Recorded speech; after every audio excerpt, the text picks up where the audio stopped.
What's the Church of Scientology so afraid of? This is SPTV. All right, almost a smooth opening. Hey, it's Wisebeard Man here with Tory Magoo. It's exciting, isn't it? Hi, Tory. Hi, how you doing?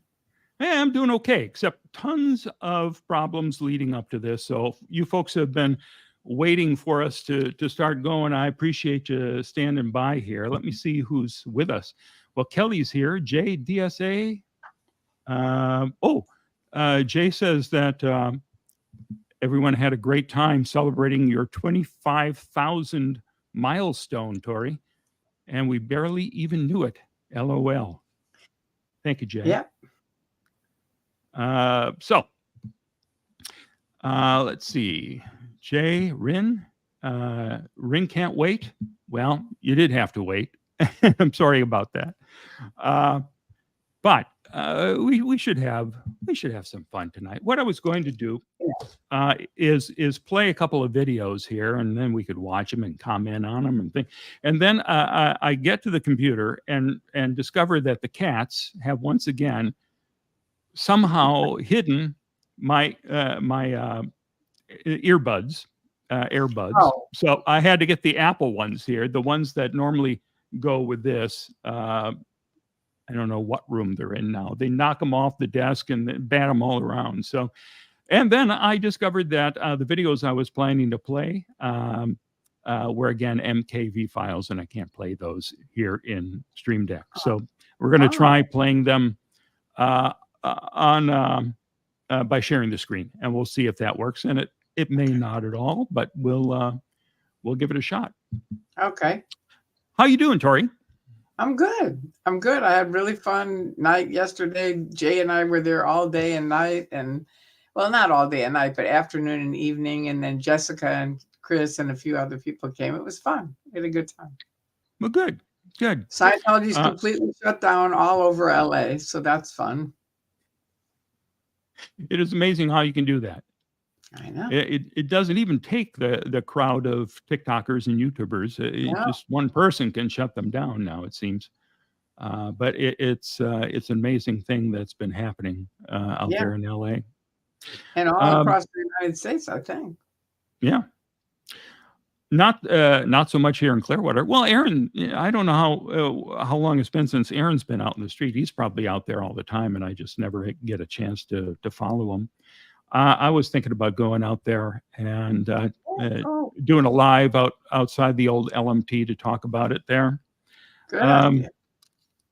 And I also, I'm going to be doing a video about Drew Street. This is something for you folks who aren't interested in Clearwater politics.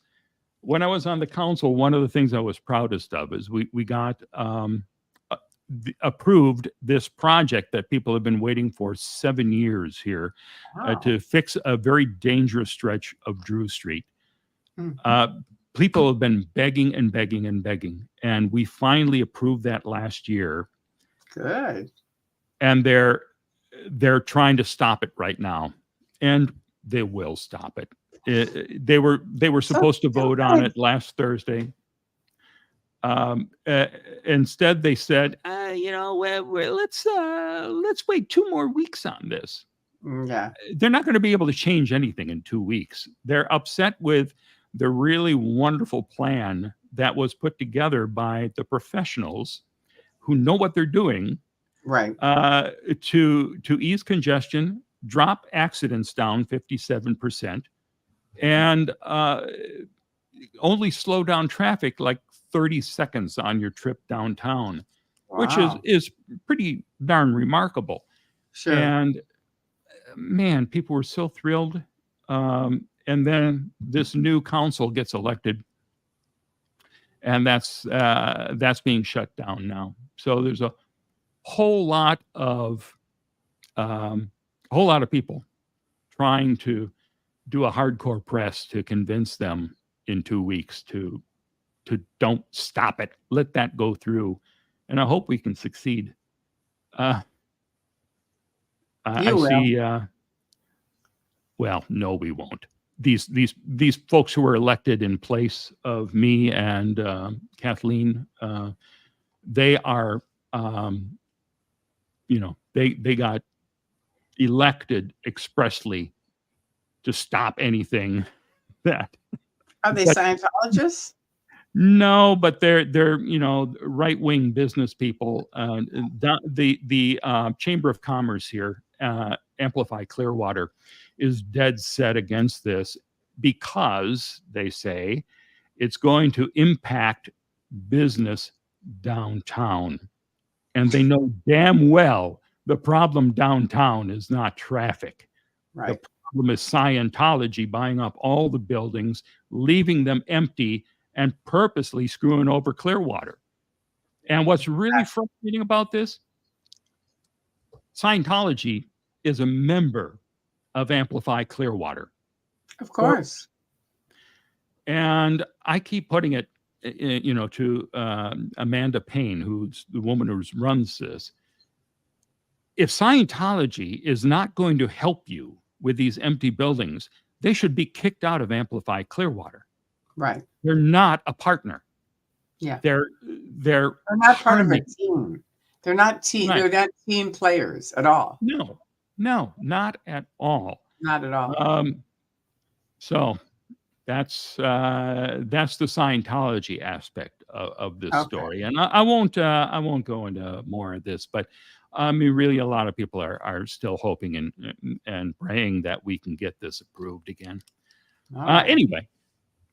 Now, before we go on, I just want to clarify for anybody watching from my site, because they probably don't know what LMT is. And LMT stands for Lisa McPherson Trust. And you can go on and explain more about that. Yeah, so Lisa McPherson Trust was started in the beginning of January 2000. And it was a watchdog group put together by Bob Minton. Stacy Brooks was the president. Jesse Prince was the vice president. Right. I was the media guy. And we had one other person. I don't know if Bob Peterson was with us at the beginning. I'm trying to think who else was. Well, the one person we had, I really don't talk about him, but we did have a different president for the organization when we opened. His name was David. Well, David, he it was not a good fit. I never heard him. The first time I met him, we got together to talk about the opening up the LMT, and he asked what I would be doing, and I said, well, I'll be the media guy. I'll be shooting videos, putting videos on the web. That's what I'm good at. And he went, what else do you think you'd be doing? Oh, okay. We don't need that. Yeah. So, all right, that wasn't a great start for us. But then opening day comes, and I don't know, people may have seen the video of the opening day ceremony where Bob actually purchases the building from the fellow who was an accountant. I haven't seen that. Well, it's up there on the web. I converted it to 4K. It's interesting because this guy was nice enough to tell the story of how he shook hands with Bob to sell the building to him, and Bob said, "Listen, I'll come back with the cash this afternoon, but in the meantime, do not allow Scientology to come in here and try to make you change your mind." Right. And Bob came back, and of course, they had been in there, and they were trying to change his mind, and they failed. So this guy talks about what happened when Scientology came in and said, "Listen, we will pay for any lawsuit that Bob may file against you for breaking this deal." And he said, "No, I shook hands with him. That's the way I do business." Yeah. So that's the only reason we got a building in Clearwater to begin with, because Bob was originally going to be leasing space in some building there, but everywhere that Bob went to talk about leasing space, Scientology would be there immediately afterwards and convince them that it's not safe to have us in there. I know it was incredible when I got there in July, and just how I remember going to that restaurant right around the corner from LMT, and I walked in and the lady said, "We're not serving you." And I said, "Based on?" And she said, "You're a Scientologist." And I sat down and I said, "That's discrimination. Call the police." And all the waiters came over to me and said, "Thank you so much. We hate her." Because she just was like a really creepy person. So they ended up serving me. They had to. I said, "Look, you don't want to serve me? Call the police. It's based on a religious choice of mine." No. So, because I was an ex-Scientologist. But ex-Scientologist. That's what I was an ex-Scientologist, but she was still saying you were. Oh, that's right. It was like I was the ex-Scientologist, so I was against Scientology. And I think she was a Scientologist, but the waiters were not, and they didn't care. Okay. And they had seen her do this with other ex-Scientologists, where she just would be like, "We're not going to serve you," and they'd leave. And I was just like, "No, call the police. That's religious discrimination." I wonder if that's Daniela's Kitchen that you're talking about. That that was right across the street from the LMT. Right. And Jeff Jacobson, who joined us as the librarian for the trust, he and I went over there one day and had lunch, and they actually served us. We had a nice meal, paid the bill, and as we were leaving, this guy follows us to the door and says, "Listen, you guys were fine. You didn't cause any problems, but you're not welcome here." See, there you go. Yeah. So you can't come again. Even though, again, we didn't cause any trouble. Yeah, we didn't cause any trouble in your Scientology. Yeah. So there was that. And then our friend Paris Morphopoulos at the One Stop Shop refused to sell me an ashtray. Right. And barred me from his place. And I was buying an ashtray because we were scrambling around, and Stacy and Jesse wanted to do a demonstration of the TR drills. Right. And this wasn't anything that was scripted. This was something that they just ad-libbed. Yeah. Yeah. And so where can I get an ashtray now to do this? Oh, well, the one place that's nearby is the One Stop Shop. And he stopped me. He stopped me one time and said, "No, you're not welcome here." And then I was banned for the rest of eternity. But I did go in there. I did go in and buy some water during my last campaign, as I was working there at the park, and it was so hot, and that was the closest place where I could buy some water, and it was a Saturday, and Paris wasn't there. So I was able to just walk in and buy some water and leave without trouble. Right. And, now, go on. No, in fact, I had to buy 3 bottles of water instead of 1 because I was using my debit card, and they had a $3 limit on or something. Yeah, whatever it was. Okay, I'll buy 3 bottles.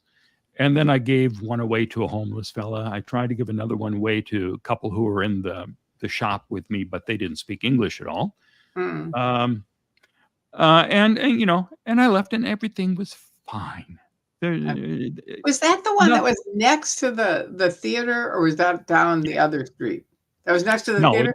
That was the guy that wouldn't sell me the $100 headset. Well, there you go. He said, "No, because you're an ex-Scientologist. No, I'm not selling it to you." So the critics, remember, there were a bunch of critics there back then, and they all, with me, we went outside in this theater. Mostly the opinion leaders or people that are with money went to this theater, and the theater let out, and we all stayed.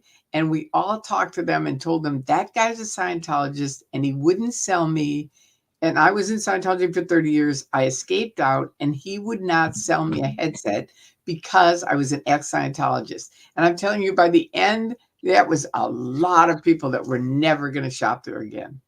They were like, so after these two businesses refused to serve us, we filed a complaint. And they denied the complaint. They said, listen, it's not religious discrimination. How can they deny it? Well, because they weren't discriminating against us on behalf of our religion. No. They were kicking us out because they didn't want us there. And we weren't part of their religion. Mm. And so that was perfectly fine in Clearwater. Oh. They you know, we were never allowed in there again. Yeah. Renee B, hi. Thanks for saying hello to us. Tori, Renee B says hello. Hi, Renee. And Miss Sunrise Dawn from North Georgia. I'm happy to see you here. There's a bunch of folks here. Make it make sense. Lisa from Jersey. Nice to see you. You know, I've been blabbing away here and have not been watching all of what's going on.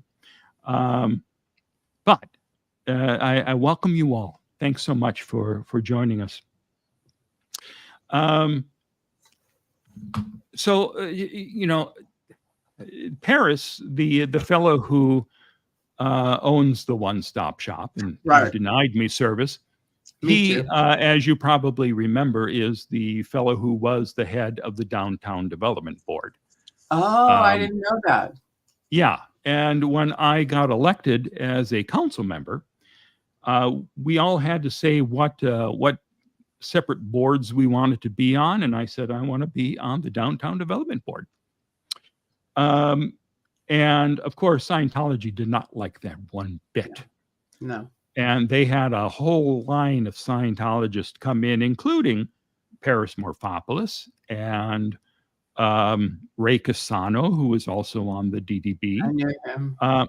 All these high-level OTs and wealthy people there who are huge donors, they all lined up to make comments at the council meeting of why I should not be allowed on the board, because it would be like putting, you know, Hitler in charge of, you know, some Jewish organization. You know, it's like, okay, I think that's a little extreme. And one after another, they got up and said, he's gonna cause nothing but trouble. There's going to be marches in the streets. It's just going to be chaos. Wow. And nothing like that happened. Nothing. I just got on the board, and every once in a while I'd say to them, hey, listen, you folks are in the best position to talk to Miscavige and talk to the people who own these buildings and find out why they're not putting businesses in them. And then Paris would bang his gavel and say, we can't talk about Scientology. And they went and they made a law. They made a rule for the meetings that no, Scientology is not on topic, and we can kick you out. That was part of the deal originally. Right. That if I were to mention Scientology, they would kick me out of the meeting. Yeah. Really? Well, that wasn't legal. I'm an elected official. You can't kick a council member out. No. So that fell by the wayside. Yeah. But it's just fascinating seeing them so panicked that somebody might mention the word Scientology. So they made this law. You can't say Scientology. And then, like the next meeting, some young woman came in and said, you know, I want to open up a place downtown, but I've been talking to everybody in town, and everybody says the reason they don't come down is Scientology. Bang, bang, bang went the gavel.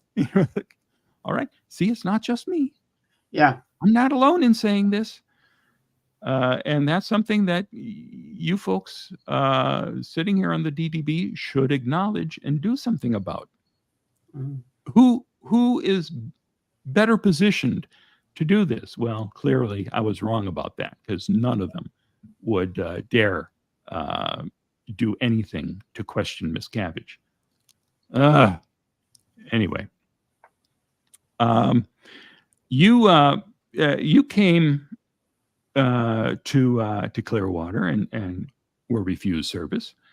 But one of the things that you did, you made the Magoo dancing in Boston video, and then shortly after that, when you came to the element, well, I made it, but you made it sparkle. Okay. I mean, it's you that makes the video. Although I did a spectacular job putting it together. You did. But you came and sat down and did a short video that I called Speaking Freely. And that was, the first time that you shared some of your story there. Right. And that was the beginning of a series that I did, which included the OT panel. Oh, good. So I was going to have Speaking Freely up here. Let me see if I can share the screen. Yeah, give it a shot. Yeah, let's see if we can watch this. We're going to try it, everybody, so we'll see if it works. Is that one? Let me come here. Let's see. Share screen. Speaking Freely, Tory-Christman. Okay. Let's see if this is working here. All right, and I'm going to do this. Oh, we gotta get that playing. Oh, so exciting! We're almost there, Tory. Good. I've been assigned. Oops. Time I might have met. I loved it. Here we go. How's that? I've been in just for 30 years. I got in 1969 when I was 19 years old. I was a very young person at the time looking for answers and truths and kind of answers for how to help people. And why did people do the things that they did? So I read Dianetics. I loved it. I actually went immediately from Chicago to Los Angeles and trained and have been part of the church for 30 years. Basically, in 1990, I got on OT7. And this is one of the main things that I want to let people know. I know there's a lot of people on OT7, and I know that the big party line is everyone's having a great time. But the truth is, the majority of people that I knew, I'm just going to talk about myself. I'll just leave it at that. While I was on OT7, I got on OT7, and the day I got on OT7 was a terrible day. And I went the very first day I went up to what's called cramming and said something's wrong. And literally for 7 years, I kept trying to work out what was wrong, that I wasn't getting it, because everybody else was getting it. Everyone else seemed like they were having a great time on OT7. I wasn't. But that's what I later found out happens. It's like no one really tells you the truth. So anyway, long story short, Battlefield Earth came out. I got on the internet because years ago I helped train John Travolta and I felt bad about what was going on with him. I'm on the internet pounding away, kind of fighting all of the different people that are on the internet, the people that are against Scientology, right? And I'm like an OSA volunteer. I've worked in public relations for 10, 15 years with the OSA, helping them out and fighting people and stuff like that. So I'm in my dining room pounding away about this and that and Get Real 101 and yada, yada. And basically I get mad. I'm a mother and I call up Warner Brothers and I say, that's it. This isn't okay. These guys are on here. They're religious bigots, yada, yada, get down the board. And someone from Time Warner calls me up and says, you know what? You're right. We're taking down the board. And I'm like, yoo-hoo. So now I think, okay, I'm going to take down ARS, Alt Religion Scientology, which is an internet site that has a lot of people on it that are against the church. And I think, I can handle it. Warner Brothers, I'll take down ARS. So now I'm on there pounding away for like literally it starts out and I'm on it day, night, and weekend. I'm on it all the time. Magoo, all of you know me who have been there and watching Magoo. Anyway, I'm fighting. I'm being very nasty, very gnarly, typical OSA thing, just batting back. It's like fish in a barrel, pounding people. And then all of a sudden, there's a man on the internet who has a website, and it's a huge website with a lot of data and information on it about this Church of Scientology. That's not good stuff. And I had seen it for years. And his name is Andreas, and his site is Clambake. And to me, he was sort of like the devil. If there was a devil, he was like the devil. And he came online while I was doing the Magoo thing and said, "That's a good photo." Me with a few technical things. And I was amazed. It was like, here's this person that's the devil helping me. So finally, I thought, I've got to write him and at least thank him, because everyone else was writing me what a moron I was, what an idiot I was. They were very much against me because they thought I was either David Miscavige or Int or something like that. But because I was doing this whole we and they thing, and I pretended I was a lie therapist. And anyway, it doesn't matter. I write to Andreas and I say, Andreas, thank you for helping me. And he writes back and he says, you're welcome. And I think, God, I was really ready for him to say something very, very bad. So I said, okay, I've got to find out, why does he have this horrible website on the internet? So I wrote him and I said, and now I'm writing to the devil. You have to really get the mindset of it for me. And I'm like, dear Andreas, you have to know that I think you're the devil, but I want to know, why do you have this horrible website about my church on the internet? And he says to me, and I'll never forget this, I really won't. He says, I believe in truth. I knew I was going to cry if I said this. He said, I believe in truth. I believe in looking at both sides. And I believe in having the courage to stand up and say what I believe. And I literally sat in my dining room, and this is to all the OT7s. I cried for about 2 hours because I realized I was so far from truth and so far from looking at both sides. And I had started out like that when I got in Scientology. That's what I was looking for, truth and both sides and honesty and everything, answers, right? And here I am at the top of the bridge, and I'm a chronic, compulsive liar all the time. How are you doing? Fine. Good morning, good afternoon, good evening. It's the Truman Show all day, all night, going on completely everywhere I went. How's OT7? How's OT7? Great. It's a great level. You better get on it. I never wanted to say anything because I didn't have any wins on it. I didn't like it. It was a very bad level for me. And if you watch the Barnes's video, you'll see why it was a bad level for me. But I didn't know why it was a bad level for me. I just knew I was getting worse and worse and worse as I stayed on it. Every 6 months, I was getting worse and worse. I gained 100 pounds. I was nearly dead. I could hardly feel anything in my body. I had very little energy in my body, just almost solidly dead. That's how I felt. Now, people in the church can say, well, why didn't you come in and tell us about that? Because it doesn't work that way. It just doesn't. You can tell a certain amount of stuff to the church, but you can't really tell them what's really going on. You just can't. I don't know how to explain it. You know what I mean? You can't really say, you can't say, this isn't working, man. I'm not having a good time. Because you know what will happen? Right out the check. You got a little more set checking to do, baby. That's the way it goes. Right? Truth. It's the truth I'm telling you guys here, and you know it. Okay, so Andreas says that to me. I sit in my dining room, and I am crying for 2 hours. I can't stop crying. I'm just weeping and weeping, thinking, here's this man that I thought was the devil, and he's been so kind to me, and he has since. Every single day, he's been so kind to me. Hi, Andreas. So anyway, and of course, also, this is really funny. So now I hit the wall, like in the Truman Show. I'm like, wow, this is a bunch of crap. The whole thing. It just, boom, the whole thing goes down. That's it.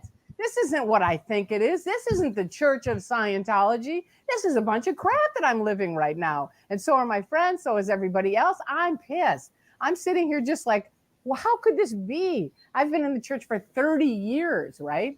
So, but I'm against the wall and I go, okay. And I write to Andreas and I say, because I have no one. When you're in the Church of Scientology, there's no one you can call. You can't call them up and go, I'm really thinking about leaving the church. It doesn't work that way. You have nothing. You have no terminal. Now they're going to say in the church, oh, you have terminals. You can come talk to us, right? And get locked up in a room and beat up or something. But you can't really go get handled. Not really. So I'm sitting there going, what am I going to do? I'm in my dining room. I'm all by myself. I can't think of one solid person that I could call. Not one friend, not anybody that I could call and say, you know what? I am dying. I was an OSA Int volunteer. I met with the vice president of the Church of Scientology every Monday night. What were we meeting about? Our little group that we were starting to handle Black PR. All these people in the media that were writing these things that were lies about the Church of Scientology. I'm fighting for this, man. We're going to put these people down, right? And I'm on the internet talking to Andreas. And now I go, Andreas, how am I going to do this? If I leave the Church of Scientology, that's it. I will have no friends, not one friend, none. Everyone I know is a Scientologist. My husband will probably leave me, which he has, or I have to leave what I'm doing, what I know, what I feel, and come back and be a good wife. But truthfully, I had nothing. And so I wrote that up to Andreas, and he wrote me back, and he said, I don't want to hurt your feelings, but I have to ask you this, and it's a good question.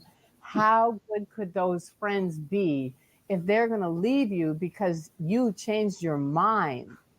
And again, I sat there and I went, oh my God. Oh, it was such a shock for me to think of that and to realize he's right. And he's been totally right. Who called me? Has any one of my friends, one of my friends called me up? I'm not even declared. Go ahead, write my declare. I wait for it. But I haven't been declared yet. Do you think anybody, one person, 30-year friends has called me or helped me? One friend. I do have one friend, and I'm not saying who it is. But thank you very much to that friend, and you know exactly who you are. And to Andreas. And to all the people over here. This has been amazing. Okay, so I decide, you know what? That's it. I'm out of this place. I'm done. I just get it. I'm going, that's it. I'm done. I'm not doing this. It's a lie. It's a fraud. I've had it. I have enough courage. I grew up with parents that gave me a lot of courage. And my father said, if you know something to be true, you get your ass up there and tell somebody about it. Don't you ever sit down and just sit in a corner and let somebody make you feel bad like that. So I have all my life, and people who know me know that I have a lot to say. And OC, you know that too. And I've told you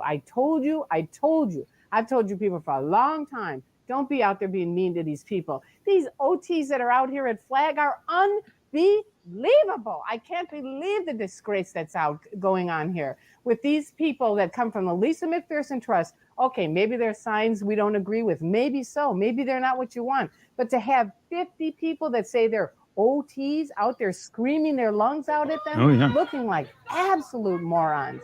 I can't believe it. That's not Scientology. It's not Scientology even a little bit. You guys got nothing. Nothing. Now where am I going to go? I start writing. Now I've got all my internet friends, right? I think, but they don't really like me because they think I'm OSA-int.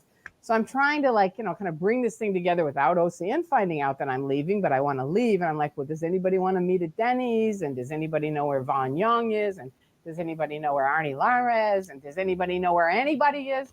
And nobody, they're like, Magoo, forget it. No.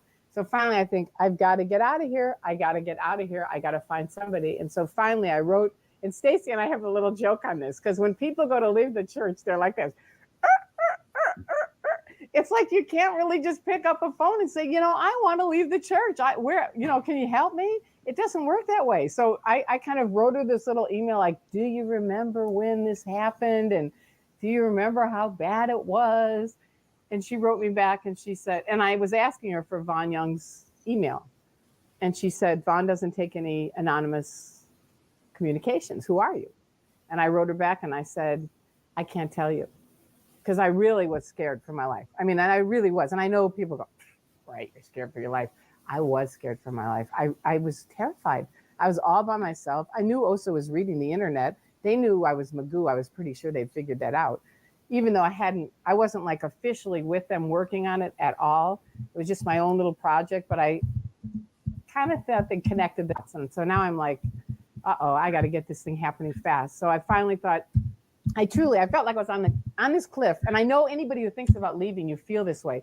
You're on this cliff. I felt like I was like at the top of this cliff. I could feel the breeze. I looked down. It's like 1,000 feet down. And there's a sandy beach with a sign that says, you might make it if you jump. And I had to jump. The only people I knew I was going to come see that I knew of were Stacy, Bob, and Jesse. Pretty much all of who were like devil number 3s for me. It was sort of like very bad people. And Bunker, of course, I knew, but I liked. But, it was sort of like, I didn't know anybody else out here. It was sort of like I knew I was going to lose all my friends. I'm probably going to lose my husband, all of my life, my church, everything, but I'm going. So I sat down, I wrote up the entire thing, who I am, what I am, where I've been. I'm mid OT7 for 7 years. I'm a trained auditor. I've been in the church for 30 years. And she knew me. We were auditing together at AO years ago. And so she called me and we and she said, okay, what do you want to do? And I said, well, I don't want to come out and do any videos for you guys, that's for sure. And she said, don't worry, that's no problem. She said, would you like to come out and just rest? Because I was just like, I don't know where to go. I don't know what to do. And I said, yeah. So, okay, we set it up. The next day I'm going to get on the plane, come out to Florida. I get to the airport. First of all, my van's canceled. My plane is canceled. I get to the airport. Who's there? The vice president of the Church of Scientology. What do you know? Janet Weiland. Hi, Janet. You really ought to listen to this and think about it. So she's there going, don't go see these people. They're bad people. Now, of course, in my mind, I was sort of thinking they may be bad people, but I'm done with the Church of Scientology. I got to do something and I got to go somewhere. And I want to find out what's on this other side that's so bad. Andreas wasn't bad, and I thought he was the devil. So long story short, the flight gets canceled. I call Stacy. She says, stay on the cell phone. We'll walk you to the plane. And it takes us about an hour. We get me on the plane. I get to Chicago. My husband is there with OSA. I say, forget it. I'm going across this bridge into a new universe. I'm crossing over. I get on the plane. Now it's 1:45 in the morning in Florida. And I think, okay, nobody's going to be here in Florida at 1:45 in the morning. Wrong. There's Stacy, Bob, and Jesse, the police, and 5 OTs with Penny Jones jumping up and down. I'm your best friend for 30 years. Talk to me. The police say, we can't pick. She has to decide. So basically, I talked to Penny for a minute. My big upset is David Miscavige, who years ago, basically, I think started ruining the church. Everybody has their own opinion on it. My upset with it was because all of us that were on OT7 for as long as we were on it paid and we paid and we paid. We did all those 6-month checks. And then he comes out in front of thousands of people and says, the Solonats auditors are only using 3 out of the 79 tools. And step right over here to the registrar for $25,000. You can pay and get right back on. I didn't think that was too good, Davey. And you know what? I wrote you a letter about it saying so. I said, hey, I buy a crummy car. I pay a lot of money for it. They'll be here the next day with a good car. I said, the least you can do is put all of us OT7s who have trudged up this bridge back onto OT7. I got a little form letter. Thank you very much, but forget it. 25 G's, you can get back on. That was about it for me on that thing. So Penny says, I can get a message to David Miscavige. I said, you know what? I think we're over discussing this issue. And I went with Jesse and Stacy, and they've been very kind to me. They've let me stay there. They haven't asked me to do anything. It's been amazing to meet all of these critics who are fabulous. That's the other thing. Most of the Church of Scientology does not know there is an army out there of people, and all they care about is freedom of speech. And they're not leaving until this whole thing gets settled out. They're not for the church. They're not ex-Scientologists. They don't want the bridge. They don't care about the bridge. They care about freedom of speech. And if anything, they're the ones that are going to put in the ethics on this group, because there's a large majority of them, more and more of them are joining every day. And I thank each and every one of them for holding that line for us, because it's been very hard for us to leave. I mean, it is a hard thing to leave a church like that, because you've been in it. You're in the Truman Show. You don't even see the wall. Then you finally see the wall. Now what? Nobody else sees it. Any person I've called up, they don't see it. What are you doing, Tori? What could you possibly be doing? What could you be thinking? I'll tell you what I'm thinking. I'm thinking I'm free for the first time in 30 years. I can think a thought. I don't have to worry about a sec check anymore. I don't care. I can do things that I want to do. I can go places I want to go. I can think things I want to do. I'm having a great time. I've met so many nice people over on this side. There's thousands of people that have left the church. The truth is, all the really neat people are over on this side. That's what we found. All these people that we forgot about, because that's one of the really bad things the church does too. They just kind of flush you out. You know, it's like, oh yeah, what happened to L. Ron Hubbard? He died. Well, okay, Davey Miscavige is back on. Forget about that old Hubbard guy. Well, you know what? That's kind of a ratty thing to do when you think about it. And I still, to this day, and I'll say it to each person that did have to leave, God, I'm sorry that we didn't all stand up for you, every single one of you. I mean, some of the people that had to leave that church when there was nothing. I mean, we have the internet now. We have a large group of people. We have all the critics who are helping out. There's a huge army over here now that's having a kick-ass time, I might say. But some of these guys really paved the way. They did. And I bless them. And I say, from the bottom of my heart, and I know for each of us who's left, thank you for what you did. And for the rest of you guys, get some balls. Come on, stand up for Christ's sake. Say what you feel. Come on out here. Come on over. We're having a good time. I'm telling you, it feels good to be able to think. That's the other thing that church does. You stop thinking. And you know what it starts with? Keeping Scientology working. That's the most amazing thing to me. It starts with that, because don't get off that path. God forbid you get off that path. You might think a thought. You might go somewhere else. You might get off the path of the bridge to total freedom. So think for yourself. Look for yourself. Have the courage to stand up and do it. And thank you. And call me anytime you want. I'm here. I'm having a good time. Anyway, take care. We will be in touch. Ciao. All right. Well, that was so good to see. Sure. So you have not stopped sharing your story ever since then. And what always delighted me, we used to go out all the time and have dinner, and anywhere we'd be, you'd happily share your story with anyone, even if they didn't ask about it. We'd be sitting in like a Denny's or Big Boys we used to go to quite often, and you'd lean over to the people sitting next to us and say, I was in for 30 years and I'm out, and warn them, don't get near Scientology. I still do. Yep, there you go. Always delightful. We got a lot of people who are asking questions along the way here. The one that I remember, the first one that I remember is, did you keep in touch with Andreas? Oh yeah, all the way until when he passed away.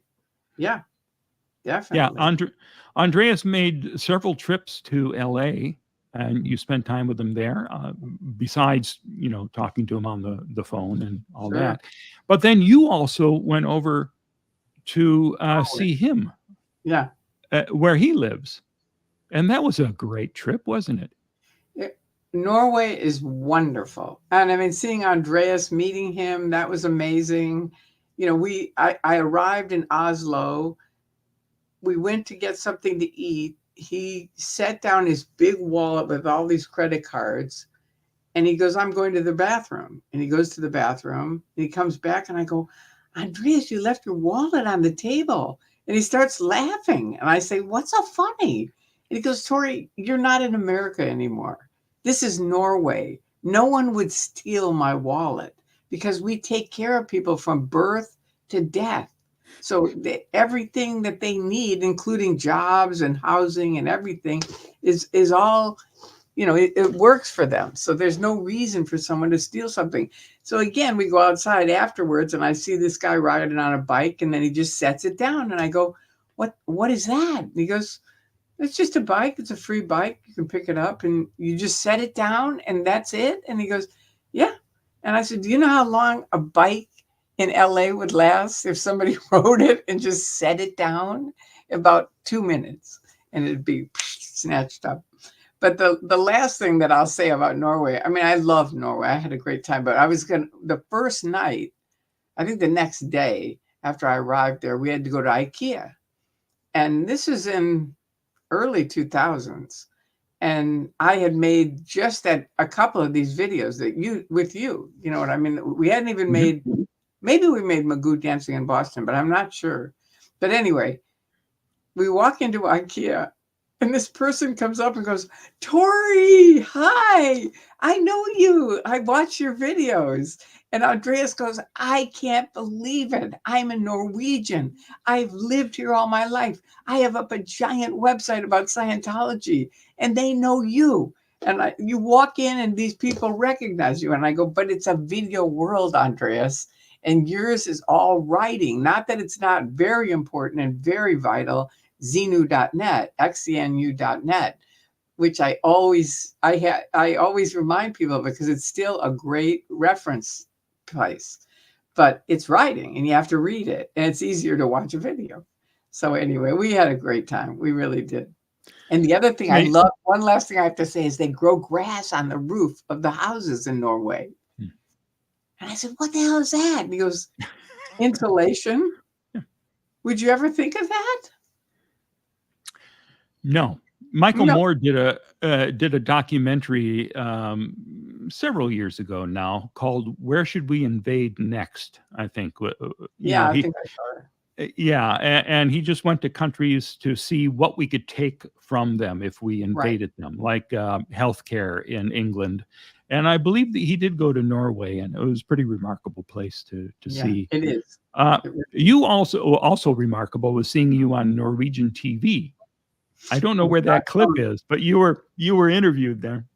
Okay, I won't say any more. But it was Good Morning Norway. You can Google it, you guys. It's awful. It was really embarrassing, and you're adorable. I didn't know it until two things happened. One, I went to customs to leave at like 6 a.m, and this lady leans over and she goes, "Well, you've been busy this morning," and I think, how did she know? And she goes like this, "Good job." But then I come home, I fly home, and all the people on ARS are going nuts. They're like, "Magoo, what happened to you?" And I'm thinking, what are they talking about? And then I listened to it and it was like, oh my God. But luckily someone on there knew about what happened. And they said some people are like chameleons, where wherever there's an accent, they just kind of plug into it, which I was sort of like that. I'm not anymore. Now I pay very close attention to not doing that.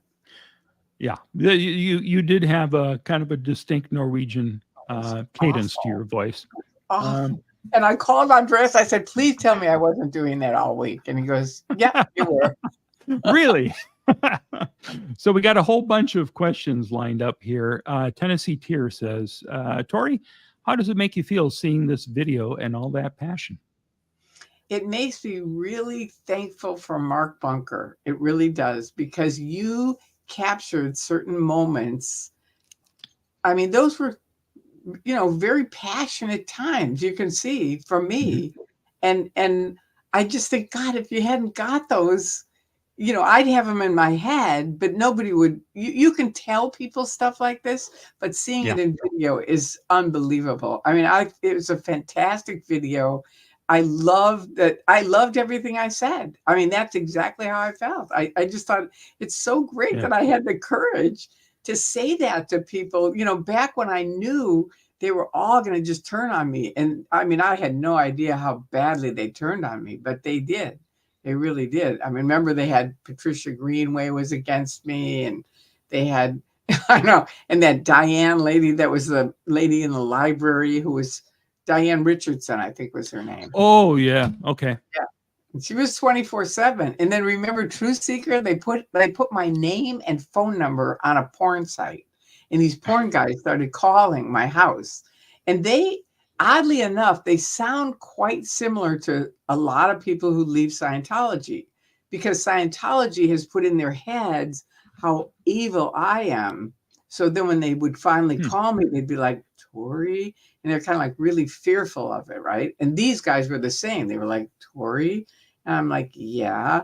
And then I quickly got, these aren't ex-Scientologists, right? And so I'd say, "Look, I'm really sorry. I was in a cult for 30 years, Scientology. I escaped out, and they are running this program on me. And I'm not," because it was like "For a Good Time, Call Tori," and it had all the different things that I would do. Half of them I'd never even heard of. And, so I said, I'm sorry, I'm not going to do that, but good luck in your hunt. That's what I would say. And they'd say, okay. And they'd hang up. So finally, if given a chance, would you do them? Huh? If given a chance, would you do them? No.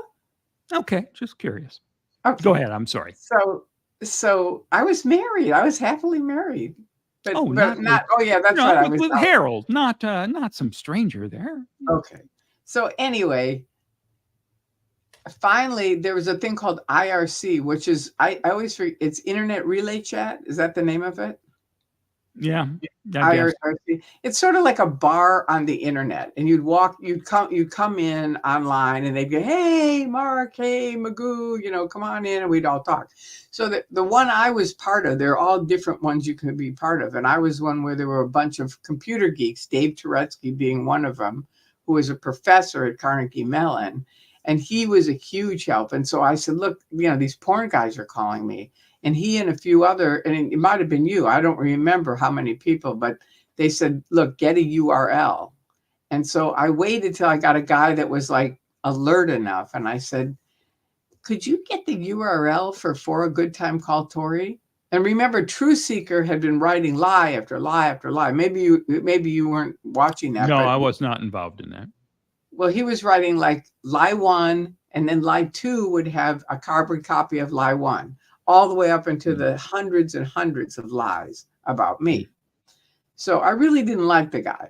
So now these porn guys are calling me, and I go over to Dave and I say, "What do I do?" And he says, "See if you can get a URL." So this guy calls me, another porn guy, and I said, "Look, can you just give me the URL for a good time called Tory?" And he goes, "Yeah, sure." And he does. He sends it to me. I send it over to Dave. I copy it. It's he and about 3 or 4 other computer geeks were there.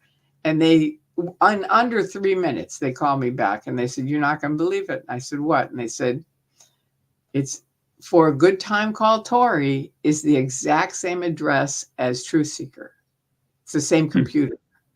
So I said, "What do I do?" And they said, "Call the police. It's a federal crime." So I called the Burbank police. The cop comes over. Now, this is really weird because it's just TruthSeeker, right? He made up a police report for TruthSeeker and had me posted to Google and here and ARS and all over the place. And TruthSeeker vanished forever. I've never seen him again. That was it. Very good. Well, I'm glad you handled that. Thank you. We've got more questions. You mentioned somebody who remained a friend after you left Scientology. Irrelevant Panda wants to know if you could name that friend now that it's been 25 years later. It's my son. Oh, okay. Well, that is great that your son did not disconnect. It's horrific. I had gotten him out before I left, so I knew he was out of Scientology, and so I kind of knew he'd be with me. I didn't want to. I wouldn't have left Scientology if he was not someone that I knew would come with me. I wouldn't have left. And that's why I think a lot of people stay in Scientology, because they're afraid to lose their children or their husbands or their wives, and so they stay. I'm looking for more questions, which I saw here. While I'm looking for that, but that was a good question, though, wasn't it? Yeah, I think a lot of people wondered that. Windy City, I love Chicago, by the way. I appreciate that you are upgrading the content you have, but watching you and Tory's 10 to 13-year-old video is really impressive. Thank you. Good. And I'm finding upscaling it now and putting it back online. There are a lot of people who never saw it before. No. And I'm glad that more people are getting to see some of this history. Yeah.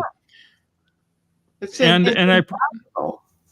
I appreciate the fact that it's looking a lot better now too. And one thing I noticed, because that reminds me, I watched back one of these live streams, and the quality was really crappy, and I apologize for that.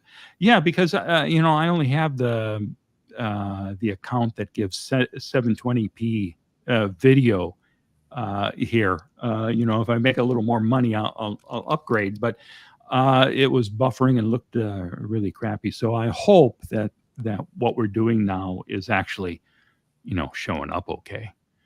Looks good here. Well, yeah, it does look good here. Well, ask the guys that are online. How does it look? Does it look okay? That's what I was hoping someone might say. Can you guys see it well? Yeah, they should be able to see it. I know, but they have to say yes. Well, tell us, do. That's what I'm saying. Somebody say yes or no. All right. Or it's furry. Or Yep, Okay, Irrelevant thank you, Panda looks Irrelevant good. Panda. Dastardly Saboteur, thank you. I'm Thank happy to hear that. Oh, Kelly agrees. Good. All right, Okay. everybody. All right, terrific. Irene. So much. Oops. Wait a minute. Tori looks better than Mark. Of course she does. You know, look how Always. sweet she is.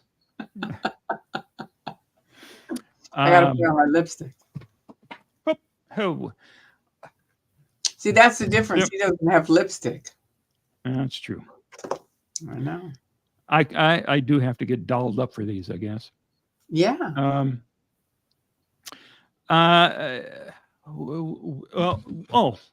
Here's something else that somebody asked. I don't know exactly where it is here now, but somebody asked if Stacy Brooks went back into Scientology. And I said, of course not. And then they said, well, Jesse Prince put out a clip that said that she had. And I find that hard to believe. You know Jesse more than I do. You talk to him more frequently. Have you heard anything like that? I haven't talked to Jesse in quite a while. I mainly talked to him on Facebook. Oh, okay. I thought I've seen you. He moved on to Long Beach, so okay. I thought I've seen pictures of the two of you together at various. Well, me and Stacy and him, me and Spanky and him, but that was from a couple of years ago. Okay. So I don't know. Yeah, I don't know that one. I can't see that happening. Let's see. Well, here's what I'd say, Stacy. If you're not, come on and talk to us. Yeah, that'd be good. You know, I can see if she's talk to you. Well, you know, I'm not sure that she would though, because she did. Bob and her had a settlement agreement to get Bob out of all the trouble. So she may not. Yeah. Forget it. Yeah. So she may not be able to speak freely. Yeah, I don't think she can. That's why I called these videos "Speaking Freely." Let's see. Tampa asks, "How do you both feel today? The channels and protesting are impacting those inside. Are we making a bigger impact than we can see? What do you think, Tori?" 100%. I mean, 100%. When Anonymous was here in 2008, that was a major change in everything because the media before Anonymous wouldn't do. They would interview me for an hour and show about 5 minutes of the interview, right? And that was true for anybody. They just wouldn't show our side of the story. But once Anonymous came in 2008, they did Nightline. You know, it really changed. And that changed everything. But now what they would do is Scientology would go inside. They'd have out cardboard tables doing stress tests, but then Anonymous would show up and they'd pull them back in. But as soon as Anonymous left again, they'd put them back out. But these live stream guys, they're there. That's it. And it started with Jessica and Streets LA. And they were out in front of the testing center. And Jessica was just a riot. She was doing like comedy things. And it was really funny. And Andrew called me and said, "You've got to look on TikTok." And I said, "Andrew, you know I don't do TikTok." I'm not going to do it. Because every time I go on there, then I get all these weird things forever. And he goes, no, go on it and type in Jessica Palmadessa. And I did. And I'm telling you, I went, oh my God, they are out of their league. They have finally, somebody has nailed them, because she was like, they did their typical thing where they put the camera right in your face, Mark. Yeah. They put the camera right there. And the camera was like in her face. And she was like, "Do you think I'm intimidated by this? I love this. I want attention. I have, I think it was 20 million followers on TikTok, and they're watching you right now." And then she storms into the testing center. She just walks in with her camera on, and the lady's like, "Get out!" And she's like, "I have 20 million followers who are concerned about your security guard. They're watching you right now. Do you have anything else to say?" It was just really funny. She's very funny. And so anyway, she and Streets just kind of took it on, and then more people came on, and It's just gotten bigger and bigger and bigger. And now you can drive around all of LA, and every single building, every single window is shut down. It's covered. Every window in Scientology, in any, you name it. But the only thing that's open is that the museum is not covered up, the L. Ron Hubbard Life Exhibition, but it's not open. Oh, really? It's not open anymore? No, Dan Walks LA went there today. I saw it online, and it was locked up. And the testing center has not been open since they started, which was over a month ago. I think it was around Christmas when they started. And they say, go ahead, open it up anytime you want. We will be there. Believe me, we'll count on it. Well, I absolutely love the L. Ron Hubbard Life Exhibition. And I was talking to Ono Nora about that when we did a live stream a couple of weeks ago. It was open when she went. She confirmed to me that all the things that I loved when I visited back in 98 and 99, before they knew who I was, all those things were still there now. Oh, yeah. You know, the audio animatronic figures of Turl and Johnny Goodboy enacting a scene from the Battlefield Earth book, and the exploding volcano that explodes before this black and white video about L. Ron Hubbard's creation of Dianetics. That's all still there, still happening. So I hope that's true. I want everyone who can goes there to go and visit. Oh, okay. I mean, it's fun. It's fun. More than anything else. The public don't, because they have such a bad name. Yeah. Renee asks, do you think Anonymous would end Scientology? What's the difference with the protesters today? Well, we didn't think that they would end Scientology. I don't think any of us could do that. Scientology will do it themselves eventually. But what they did is they enabled a lot of folks who had left already to come out and feel emboldened to tell their stories. Right. And that was a huge sea change. Yeah. And someone asked in that last question, you know, how's this different from the anonymous days? Is this making any difference? Well, I mean, if you look at Aaron's channel, Aaron's getting all this inside information, and I can't keep up with them. For God's sakes, I can't watch all of these channels that are out there as much as I'd like to. But every time I catch one of these, it's like somebody from the inside is sharing something important again. And that's the key to us really making progress here. Folks who are still inside Scientology, getting information out that we can take to the authorities. If there were people here in Clearwater who had some inside knowledge of Miss Cabbage organizing all the purchases of these buildings, right? If there was any type of email documentation, anything at all that we could take to the FBI, that's what we need. So, and the other thing is removal of their tax exemption. That's the other thing. And Vicky, I've got to get the number from her, but Vicky knows the exact thing. She told me, she said, if everyone would fill this out, they would have to do an investigation with Scientology.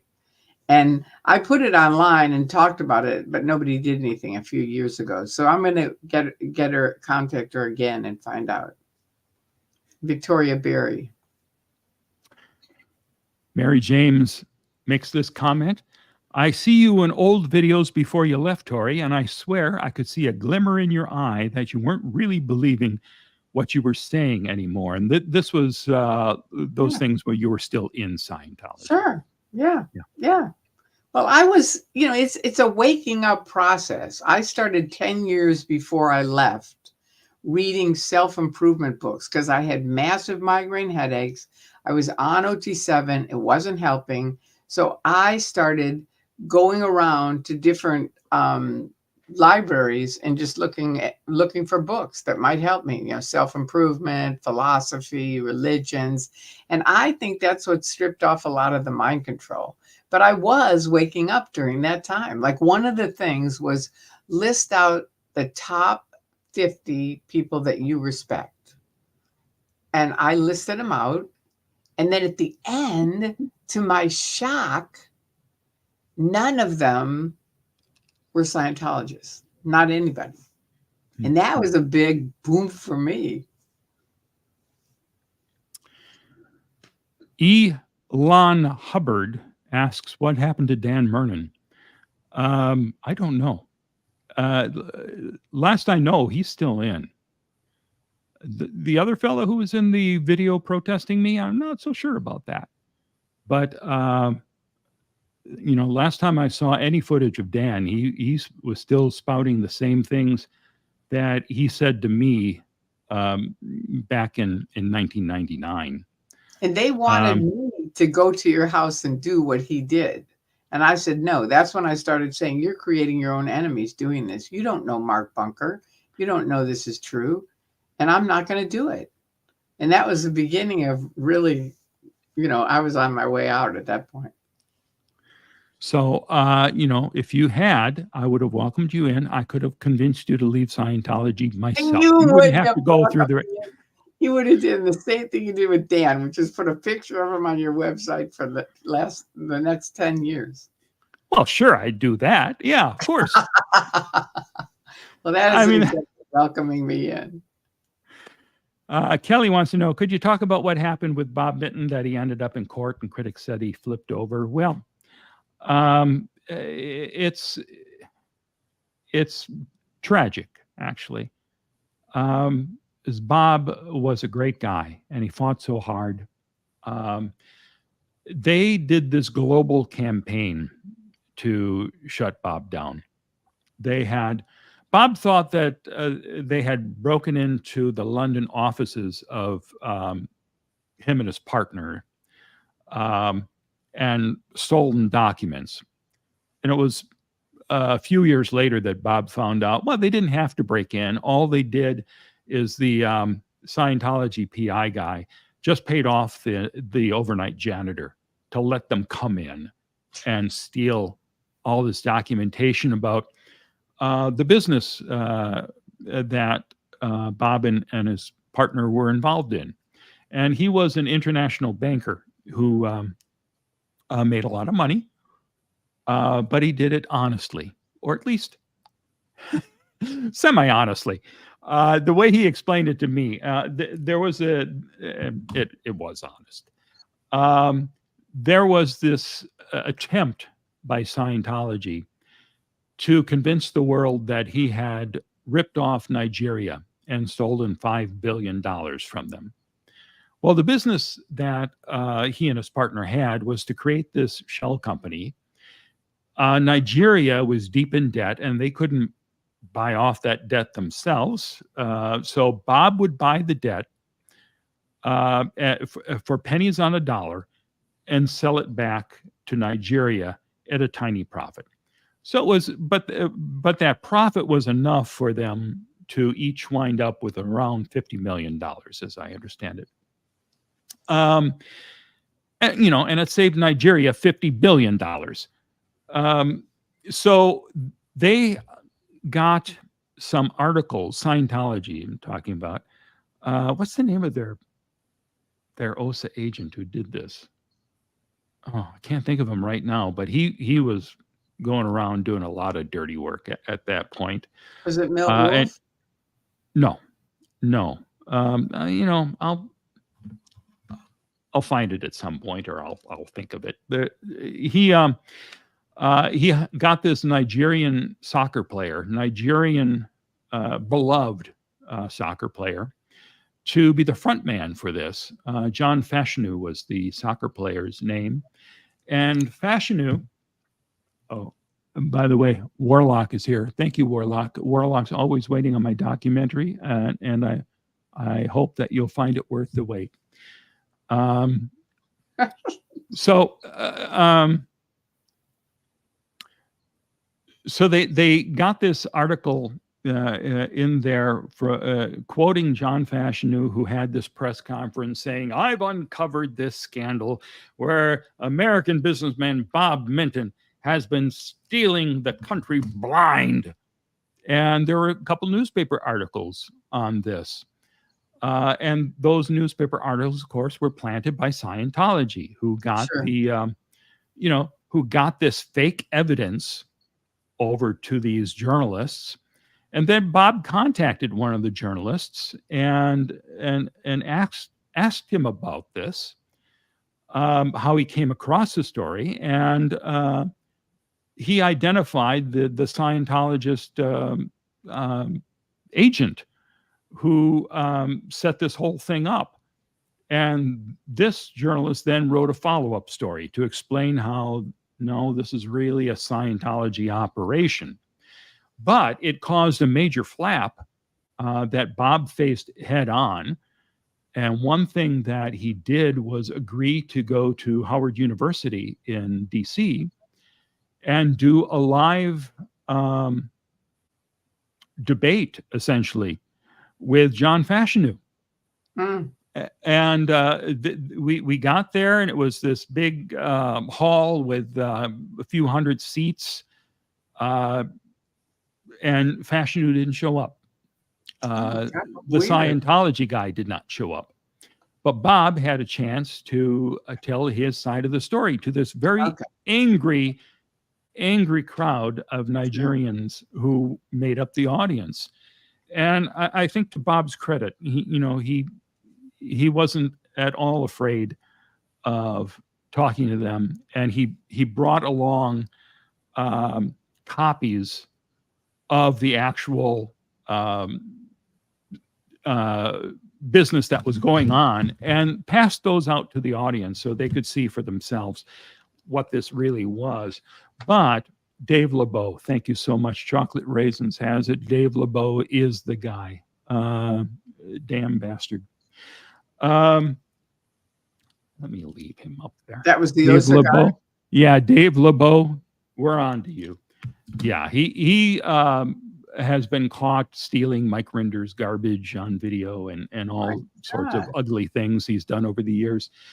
So Scientology did manage, though, to freeze all of Bob's bank accounts, which did scare him. I know. Suddenly, and that's when he said, all right, Uncle, I have to get out of this. Stacy was the one who kind of said, listen, we gotta sit down and deal with Scientology. And Bob was not happy about it, but he knew the situation he was in. And Bob and Stacy, a few years earlier, had been in this position when they took over the board of FactNet, because FactNet was being sued by Scientology. And that was when Scientology had raided the homes of Dennis Ehrlich, Arnie Lerma, and Bob Penny, I believe, all part of FactNet. And they all got sued. And Bob stepped in to kind of handle the lawsuit and sat down for the first time with Mike Rinder and some of the Scientology attorneys. And this is when Mike was in. Yeah, and worked out a settlement that kept FactNet alive. So when Bob and Stacy got to the breaking point where it was clear that we couldn't go forward anymore, they thought, okay, we can sit down with them and work out some exit from this. And I remember meeting with them after the first meeting. We met at a restaurant, and they came in shell-shocked. The Scientology said, not only are we going to we're not going to settle with you, and we've got 2 more lawsuits here we're filing right now. One was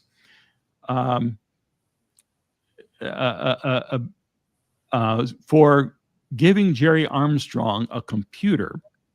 Jerry Armstrong is a critic of Scientology who was the one responsible for bringing the truth about L. Ron Hubbard's life out to the public, because he was working with a biographer, and he got all of Hubbard's records, and Hubbard gave him his blessing to go up into the attic and get these boxes and boxes and boxes. He was on the ship, actually. Yeah. And Hubbard said, yeah, he was on the ship, and Hubbard said, Jerry went up and Hubbard said, oh, there's a lot more stuff down in the wherever, go check the boxes. And Jerry looked, and it was like, if Hubbard said it was this, the truth was this, and so he went up to LRH in all good faith, trying to help him. And he said, look, this isn't going to go down good for you if I use this material. And he just ragged on him. And so Jerry just packed up and took off. And that began the Jerry Armstrong suit, which is, I think, still going on today. And that was years ago. They came after him hard, and they got some settlement where every time he posts something online, he's supposed to pay them money for it. I know. And so Bob gave him the laptop, and they say, well, okay, because you did that, we're suing you over that. Wow. And then so they plopped that one in front of him, and they said, we're putting together a RICO Act lawsuit against you for $50 million. And they came away from that just stunned, because they thought, okay, we'll go in there. We don't like this. Bob even threw up in the bushes before going in to talk to them the first time. But they came from that thinking, oh my God, I mean, this is horrible. No, I remember. And what? Yeah, go ahead. I'm sorry. No, go on.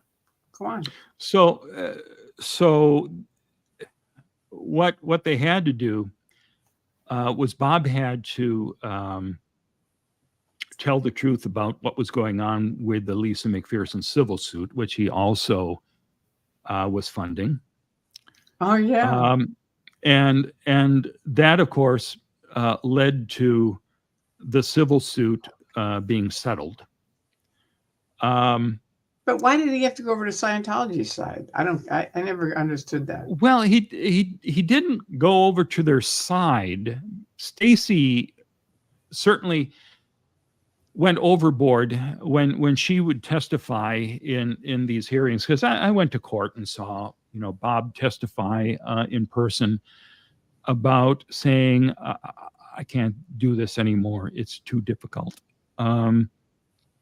And he explained how he had given some money under wrap to Ken Dandar, the attorney for the Lisa case, and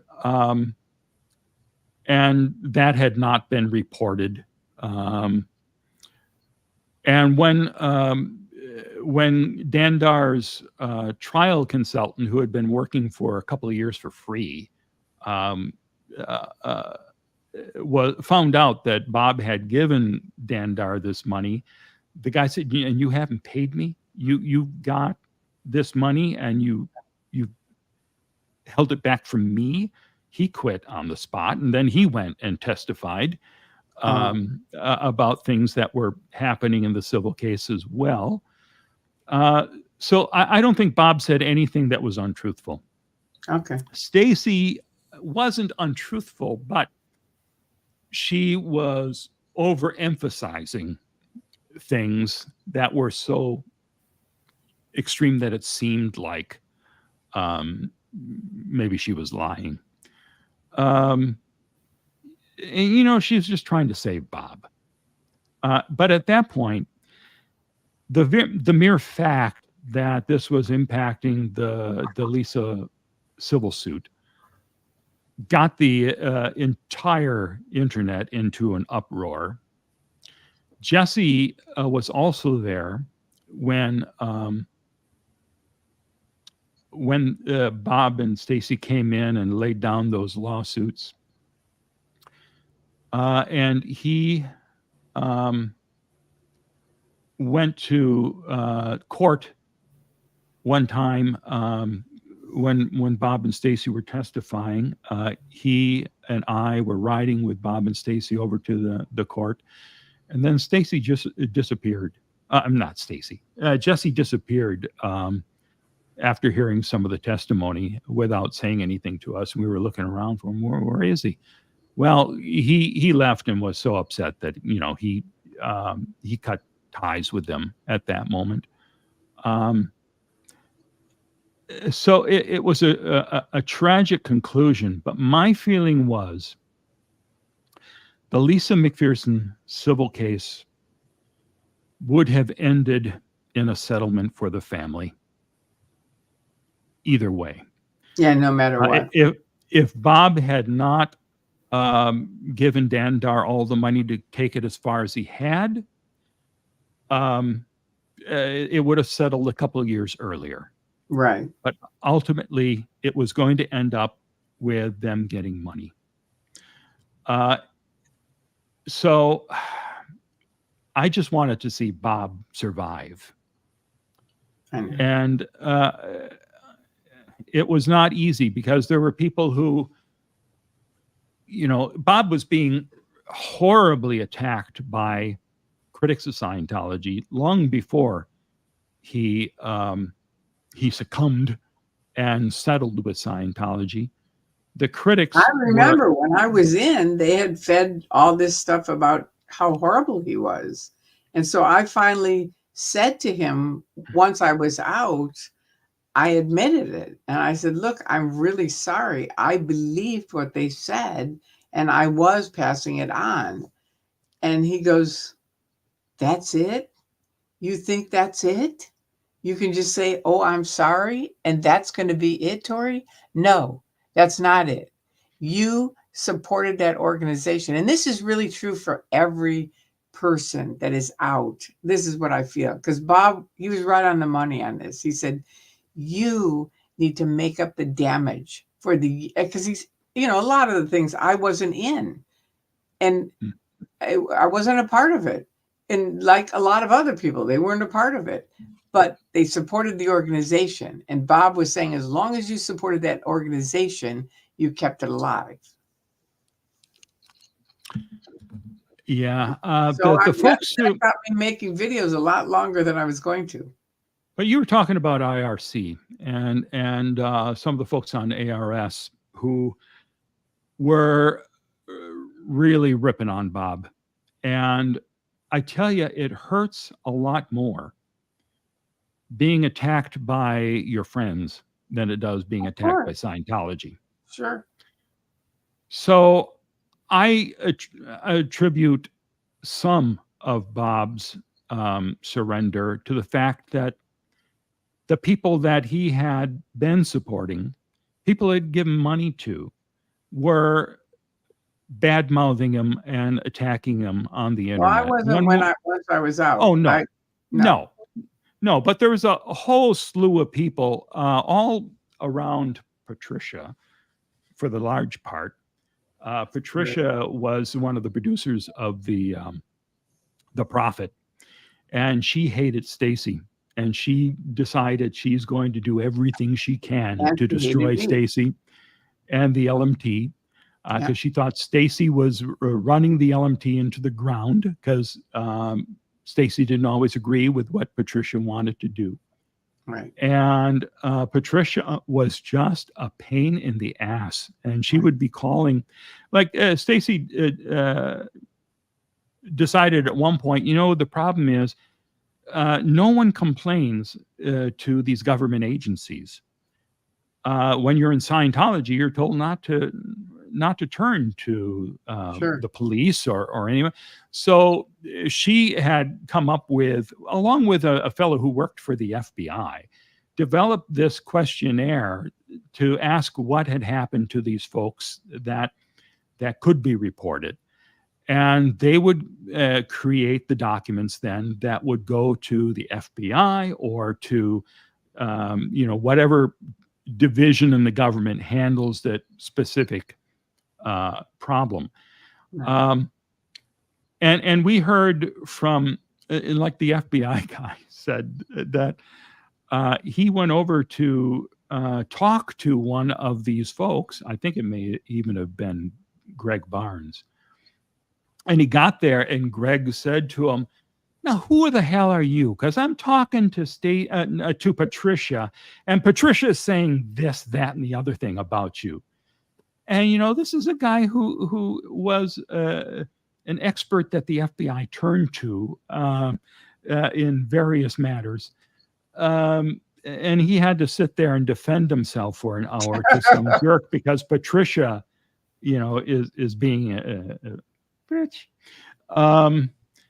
And Patricia just was doing that to every single person, mean-mouthing Stacy. And then, you know, we'd catch her and Stacy would call and say, why are you saying this? Bob would call and say, stop doing this. And she would go, it wasn't me. I never said that. Right. I never said that. Right. And I think I've told this story before, but not often. We went over to Germany, I think on our second trip. And one of the things that we did in Germany this time was have a screening of The Prophet. It had been finished, but not shown anywhere yet. I had seen half of it in rough cut over at their house. And Peter and Patricia made the film. And I could tell it was a big stinkeroo. I had concerns even before seeing that, having read the script, realizing what a horribly written script it was. And then I watched the casting process. So I knew that Bob had lost his money on this. But yeah, at the screening of The Prophet in Germany, the screening room there was so hot. There was no air conditioning on. I made it through about half the film, and I said, I can't sit in here and watch this awful movie again. I'm in Germany. I want to go out and see a bit of Germany. So I left and walked around the streets of Leipzig for an hour or so, and then came back. The movie was still playing by the time I got there. And Patricia was in the theater lobby waiting for me. Oh, and how dare she you was saying, walk out? Yeah, why did you leave? Yeah, I've seen it, and it's hot, okay? But while we were out there, I said to her, no, Patricia, why do you attack Stacy this way? It's harmful in so many respects. And she admitted to me that, she was doing that after time after time after time being confronted and saying, no, it wasn't me. Oh, no. She tells me in the theater lobby, I have been doing that. Yeah. I said, well, why don't you apologize to Stacy and just, mend these fences? And she said, nope, she has to prove it. I said, what? You're confessing to me that you have been doing this, and Stacy has to prove to you that you've been doing this for you to say, I'm sorry? She was a nutball. She was a gigantic pain in the ass, but her complaining about Stacy not running the LMT well and wasting money, in a couple of months, she went through $2.5 million that Bob gave them to make this movie and turned it into crap. So she was not the person to be talking about wasting Bob's money. Anyway, that's very frustrating. But there was this whole slew of people who were her followers. And Patricia at one point left ARS and her minions. You okay? You okay, Tori? Go on. All right. So I'm worried about you. I'm going to be there. I swallowed some water down the wrong. Okay. It's okay. She's going to be all right, everybody. I don't know if I can mute you, but okay, you'll survive. I know. So Patricia left ARS, and her minions explained, well, Patricia would not stoop so low as to engaging in flame wars on ARS. Yet these same minions would be posting verbatim what Patricia wrote for them to post. And it was clear because there were hallmarks to Patricia's posts with the capitalizations and the certain words that she used. So it was clearly, this is coming straight from Patricia. And then people were finally caught, and they did admit, well, yeah, Patricia did tell me to post this. Well, yeah. And then say that, well, yeah, she's above coming here. So all those folks who were Patricia's minions, they were on Bob's ass before he settled. Right. And that hurts enormously. Like one of these people, her husband killed himself in their bed while she was Who is this? next to this guy. I don't want to say her name. It's not Peter. No. But there's this woman who went through this tragedy, and Bob supported her, put her through college, tried to get her back on her feet.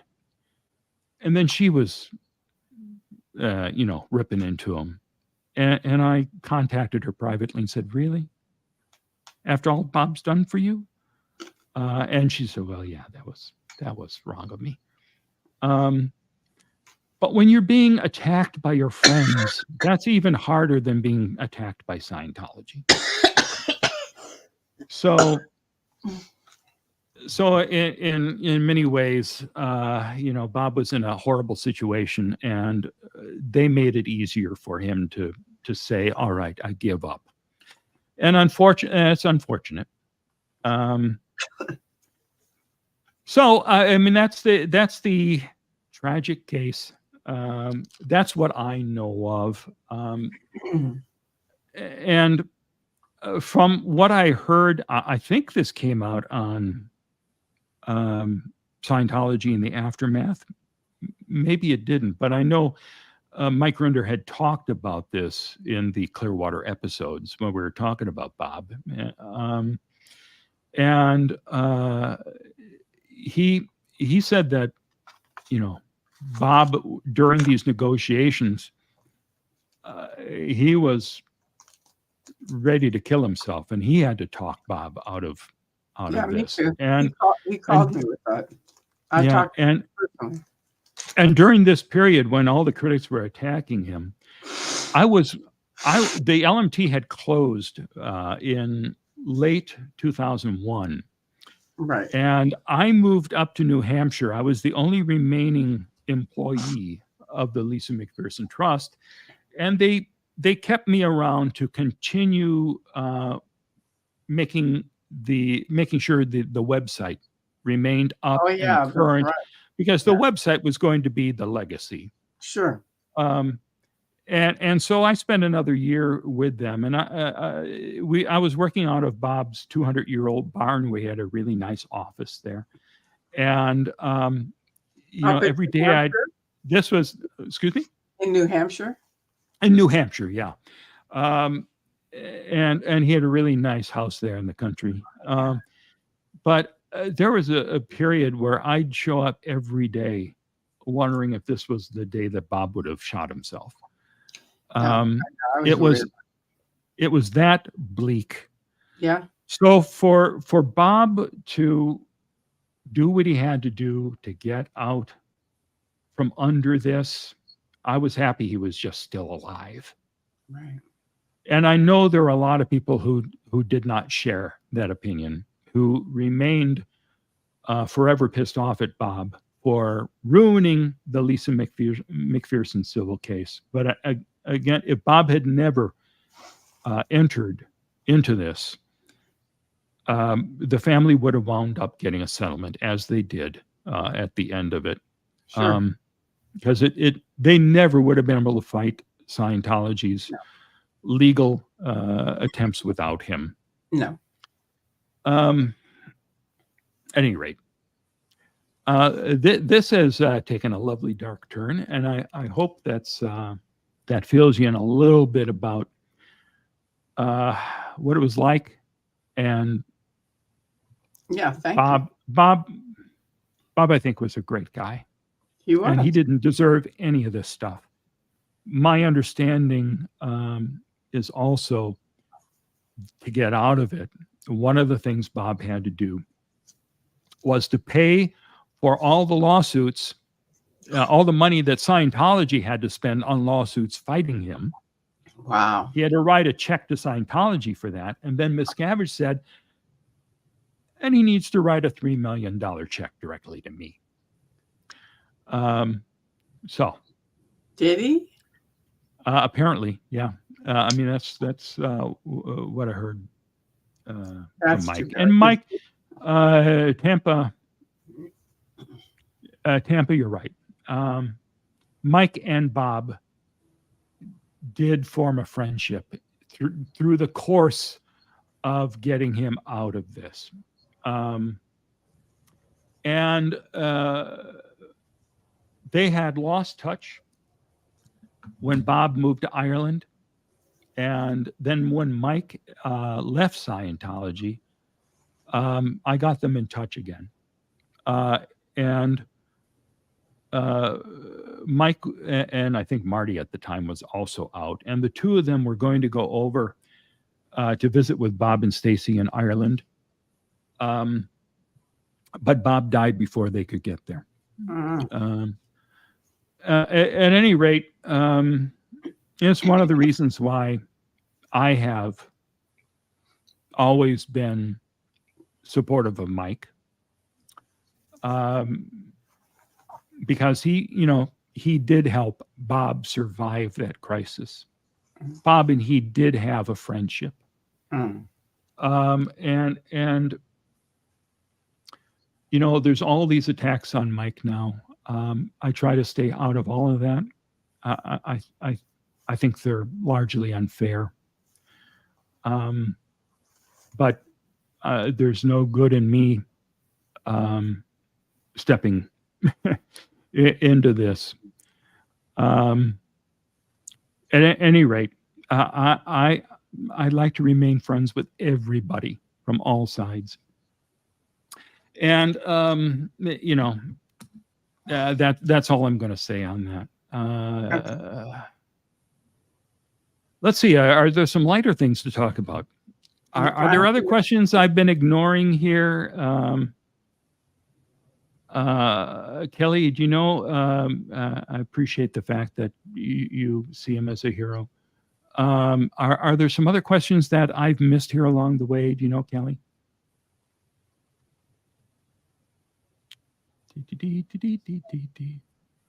Oh, well, here's one. Who's Bob Minton? Well, okay. Well, that would help a lot. Bob was a retired multimillionaire who in 1995 was upset as a free speech advocate that Scientology tried to cancel alt religion Scientology, the news group. So he started looking into Scientology, and he was annoyed by the attack on free speech. So he started meeting former Scientologists and learning more about it. And then he became an active critic of Scientology. And then he started assisting all these people who had left Scientology and were in need of help. And then in 99, he decided, well, okay, let's go to Clearwater. Let's open the Lisa McPherson Trust, and we'll take the fight to them. So, I mean, that's Bob Minton. Bob tried to make a difference. He spent about $10 million of his own money fighting Scientology for the years that he was in it. And for that, he got some, he got some plaudits, he got some attention, and he got a lot of heartache and misery from it too. But Bob always struck me as a decent guy and a down-to-earth guy you think you got to be an arrogant bastard to be, one of these wealthy individuals who, made a fortune on their own merit. But Bob was as humble as could be. Yeah, he was really kind. He really was. Yeah. And he was fun. And I love this story. And correct me if I don't have it right, but I think I do. He was a free speech advocate. Stacy was married to Vaughn Young at the time, and they lived on an island off of Washington. And they were sort of like animal rescue people. At least Stacy was really into rescuing these animals. And all of a sudden, wherever they lived, they said, you got to go. That's it. So she mentioned it online. And Bob, being Bob, and just being this kind soul, said, go to this address at Tuesday or whatever day it was. And so they go to the address, and he said the keys, wherever he had the key set up. And she opened the door, and there was 24 long stem roses and a note saying, welcome to your new home. And that was Bob. He was just such a generous person. You know what I mean? He really was. Like when I needed to get to Clearwater, I said, I can't afford to fly there. And he said, I'll get you a ticket. And I'd never heard of an electronic ticket in 2000. I didn't even know what it was. And he said, just go to the airport. We'll have a ticket there. And they did. Yeah. There was something that popped into my mind, and it's popped out just as fast, just as I was about to say it. At any rate, I do see a couple other comments. Was it about Stacy? Yes. Thank you.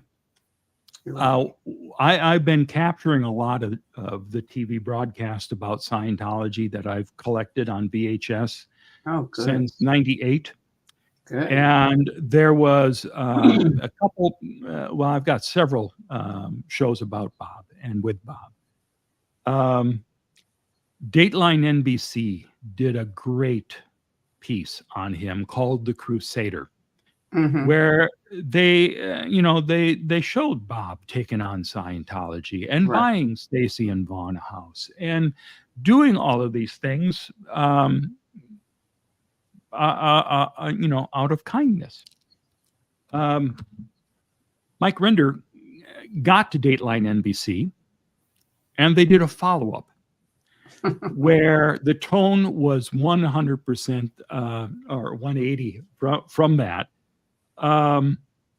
where they attacked Bob and said, oh, we thought he was a crusader, but look, he bought a house for Stacy, and now he's left his wife and he's with Stacy. So, and he's asking Bob. What was the question? It was, I haven't watched this part of it in a long time, but in the interview, the reporter says to him, it looks like you just spent a lot of money to get yourself a new woman. And Bob said something horrible. I mean, it was, it wasn't horrible, but it wasn't, it wasn't meant to be an insult, but it was like, well, yeah, if I was doing that, I would have gotten somebody younger than Stacy. All right, maybe not the best defense, Bob. No. But it was quite a hatchet job, and Rinder took a victory lap after that one. But I'm going to put up a lot of these shows and bring those back for everyone to see. Yeah, they're ready to go. I'm trying to figure out with the copyright issues now. Oh yeah, I don't know that. How they'll be received. It's tricky because how Scientology is using it with the music, right?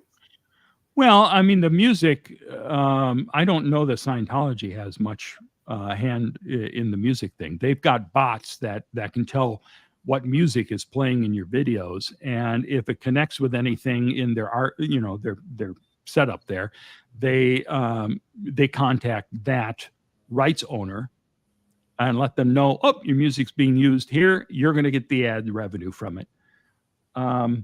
So I don't think it's a matter of Scientology actually getting. It is a matter of Scientology.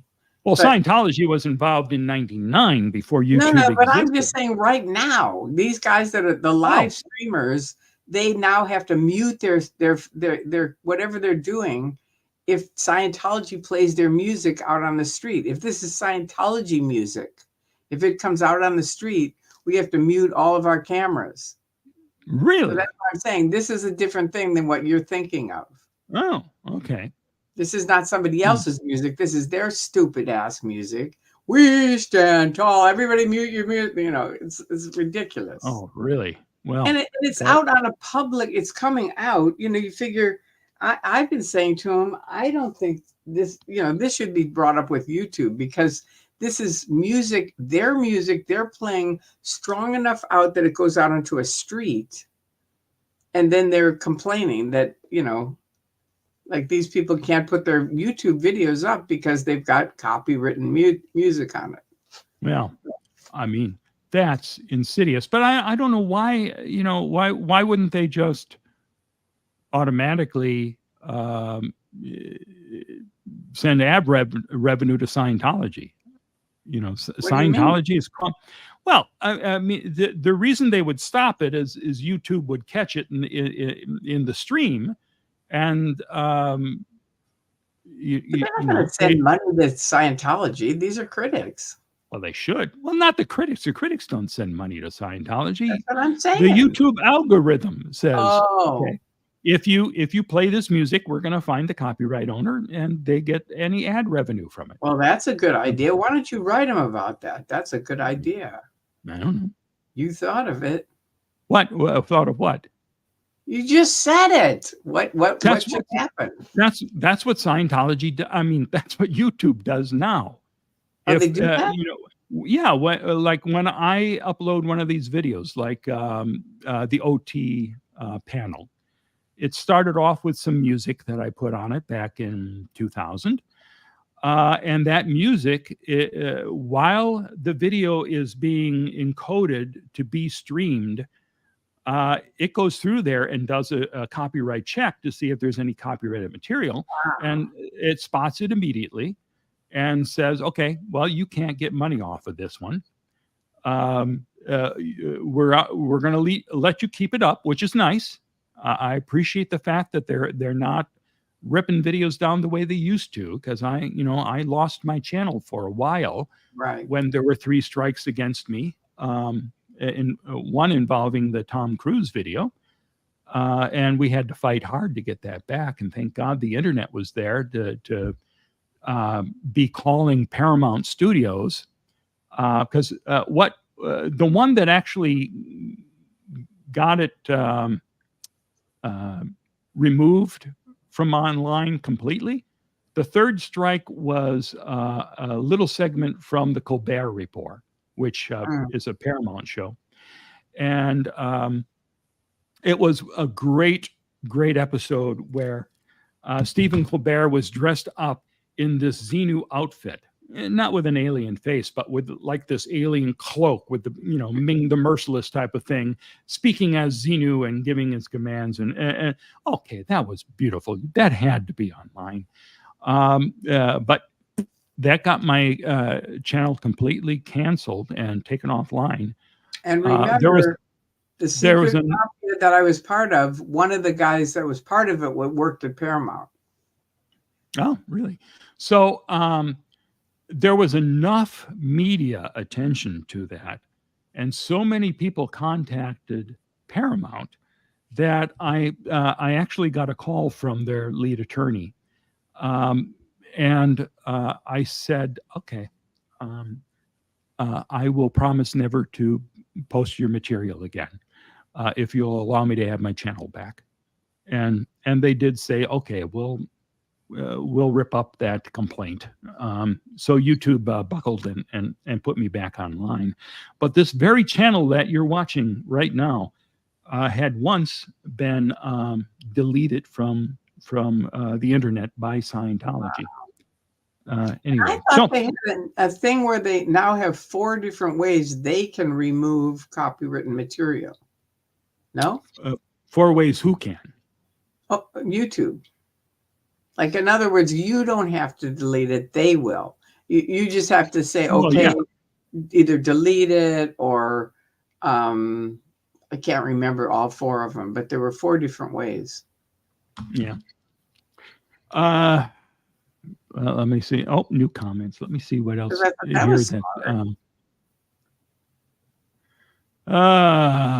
Boy. Kelly, any questions that I missed that we should be talking about? Oh, that's right. You were talking about We Stand Tall.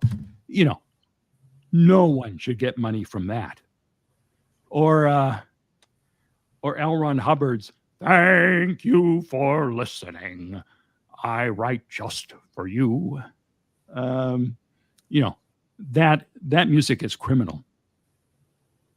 Ellie,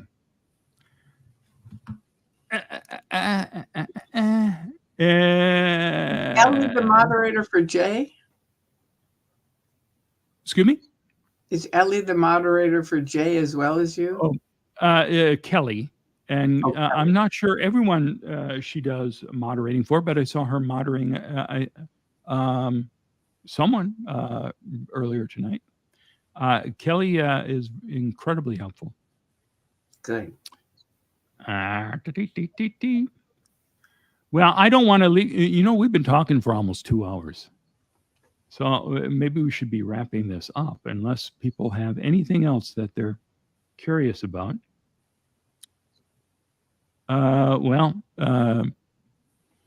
Dastardly Saboteur. Did you, Mark, did I do voice work? Your voice in the old videos sounds so familiar. I did. I don't know that it'd be anything that you'd recognize. I mean, the most mainstream thing that I did was a show at Disneyland that we videotaped for the Disney Channel back in 91. I did the show live 91 and 92 at Disneyland, Mickey's Nutcracker. And I was the beloved character, Mr. Narrator, who got to tell the story of the Nutcracker and actually work with Mickey and Minnie and all the characters. So that aired during the Christmas seasons for several years on the Disney Channel. And I would get recognized from time to time for that. Sure. And I'll see sometimes people are now watching these videos. They'll discover the video I put up of my Mr. Narrator stuff. And they go, I used to watch that every year. Yeah. Oh, I can't believe you were Mr. Narrator. But I did a lot of voice work. I did a lot of ads, radio ads. Taco Bell was a company I worked for a while. These weren't huge things. Let's see. I had some national TV commercials on for a bit. One for Irish Spring. And I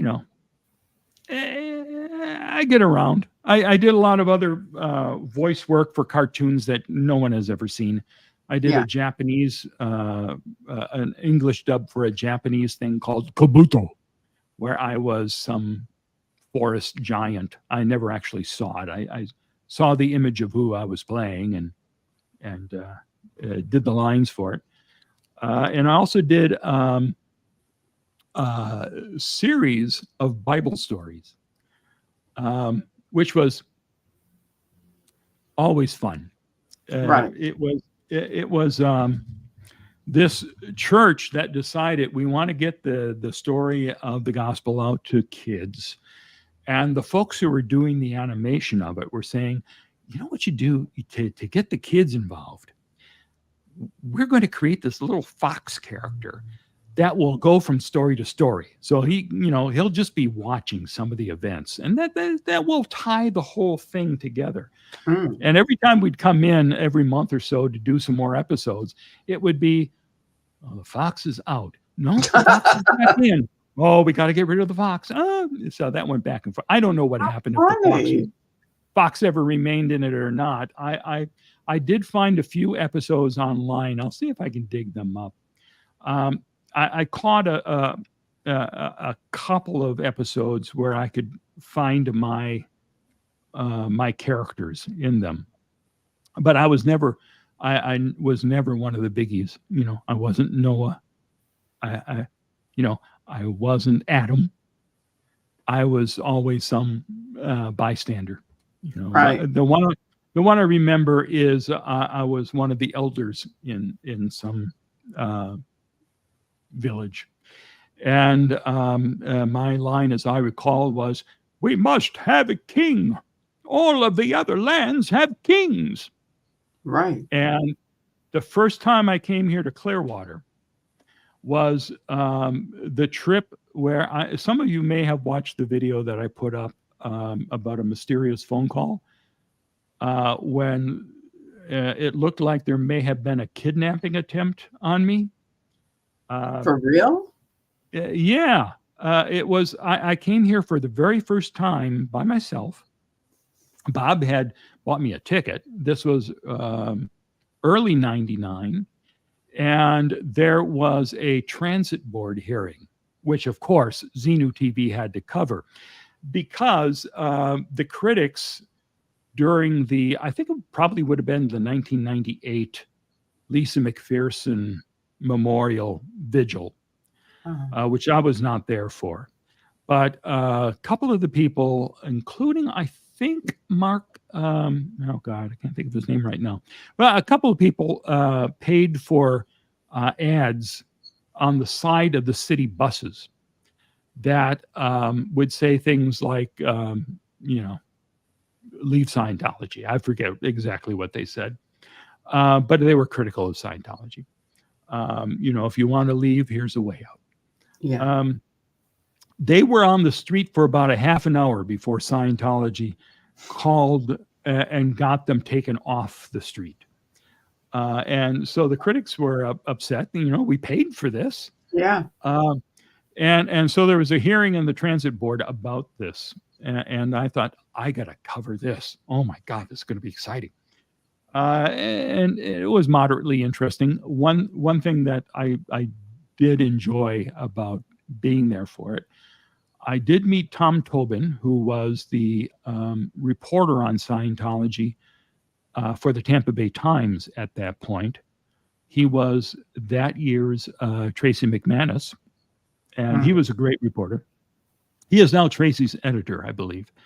And he and Joe Childs were the reporters for the paper who eventually did the award-winning series where people like Mike and Marty and all sorts of other folks spoke out for the first time. And for the life of me, I can't think of the name of that series right now, but somebody must know. It was a big series that the Tampa Bay Times ran.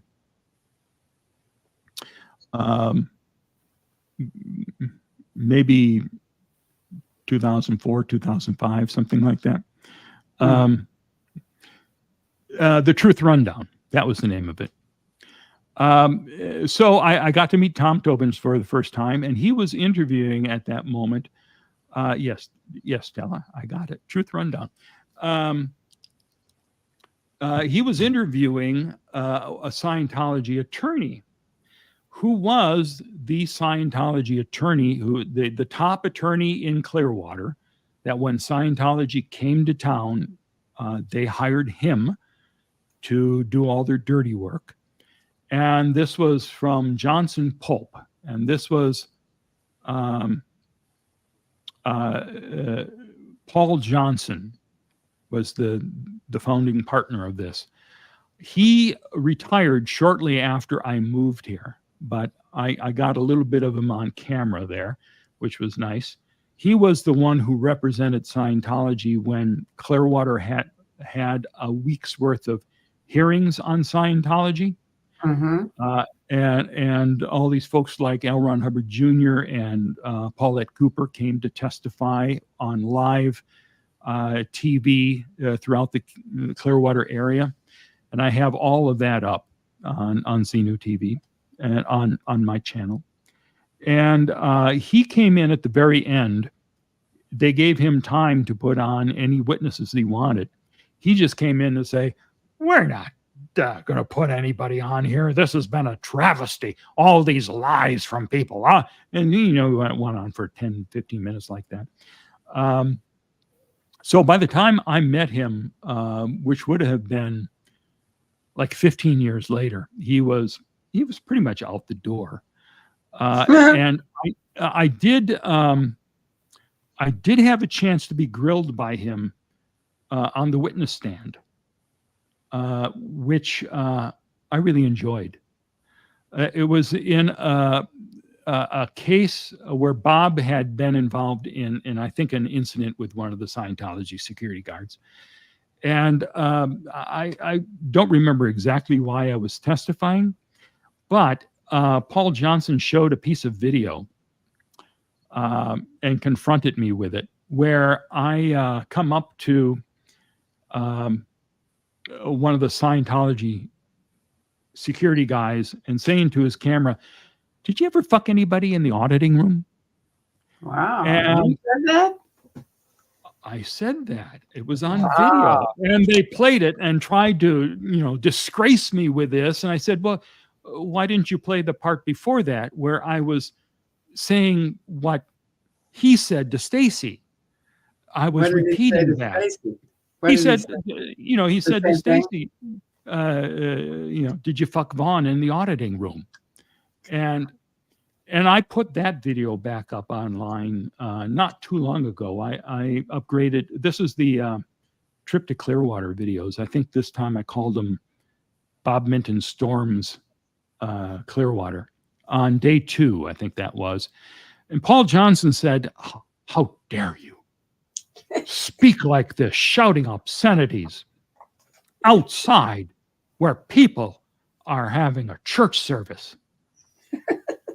And I said, well, for one, that was across from Mr. Submarine. There was no, there were no services. Yeah, this was an empty parking lot, essentially. I was not, you know, bothering anyone's services and their auditing. But, you know, I pointed out to the judge that what came before that was all this stuff where they were harassing Stacy with that. And then I finished it off by coming up and saying to him that. And the judge said, is that correct? There was more video that you're not showing us? And, well, Your Honor, I don't know. Maybe, I don't know. If I'd had my tape, I could have shown it. And the judge, you know, if I could have like pulled it up in an hour or so, if I'd gone home and found it, he would have allowed it in, but he was just satisfied knowing there was more to the backstory, and he was upset that Scientology was trying to pull a fast one on him, right? Which Scientology always does. Sure. Okay, so Johnny Meyer says, I recommended the Shrinking World of L. Ron Hubbard. This is a great show, which I'm trying to dig up my copy that I got directly from the person who made the show. I had it online for many, many years, streaming on YouTube, and suddenly I got contacted by the guy who was the interviewer, the guy who actually found Hubbard docked and came up to him around midnight, and he had a camera with him, and he said, "I'd love to interview you." And for some reason, Hubbard said, "Sounds like a wonderful idea. Come on up." And the guy set up, and all of the Scientologists on the ship were we're watching this thing as Hubbard was pontificating. And the guy asks him tough questions like, have you ever thought that you might be mad? and he was thinking, oh, I'm going to be killed for this. But he got away with this amazing footage.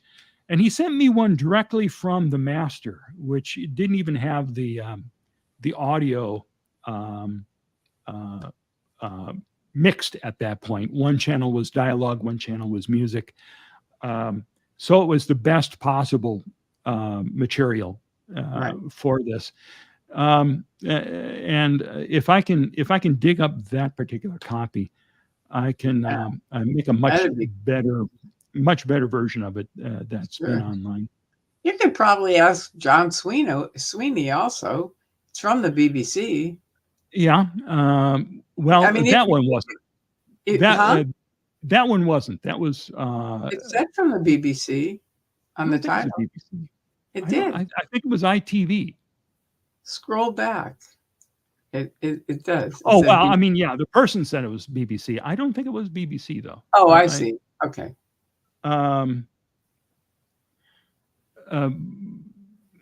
So anyway.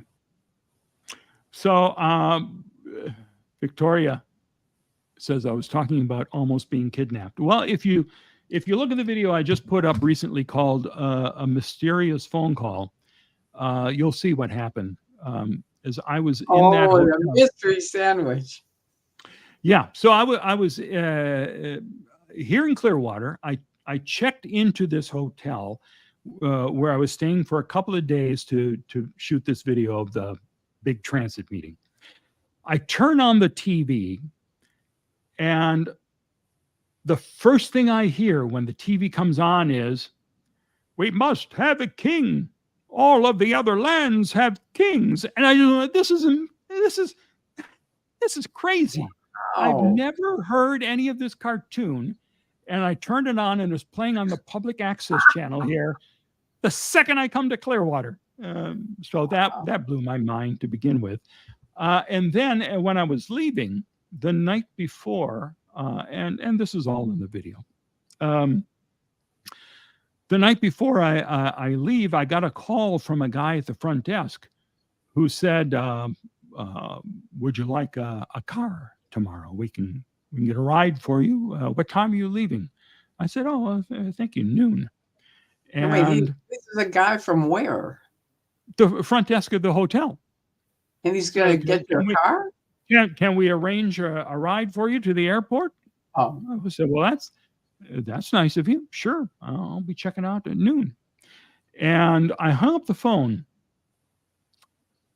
And I thought to myself, I've been to the lobby several times. I've never seen a guy in the lobby. Right. There's always been women behind the desk. Yeah. So I went down there and talked to the woman who was at the desk. And yeah, it sounds she didn't want her face on camera. No. But she told the story, and she had notes on it, that some guy had called the desk and said, arrange for a car for Bunker at noon tomorrow. He's in this room. Ooh, they were going to kidnap you. Well, I don't know what the plan was, but it was creepy. The fact that she had it all here, because I told her, listen, I'm gonna get out of here at 11 now that I know this. So she had all that in the notes. If he calls back, don't let him know that he's leaving at 11. But very bizarre. And then, I did call I think it was the sheriff's department that I called, and they sent somebody out. The next day, they came to pick me up, the sheriff's department, and they gave me an escort all the way to the airport. I was not kidnapped. I don't know if I was going to be kidnapped. That just seemed like it sounds like it. It was a troubling scenario. I mean, that's sort of fishy to have some guy call up and say, and he's not part of the hotel. Yeah. Yeah. Right. What the hell's going on? So I've never got an answer on that, but wow. It was a nice introduction in my first visit to Clearwater. Yeah. So, I've been downtown in Clearwater and had the security guys following me, videotaping me everywhere. And so when people say Clearwater is creepy, I say, well, yeah, it was certainly creepy the first time I came here. Right. But after you've been here, it's my downtown, for God's sakes. And Scientology,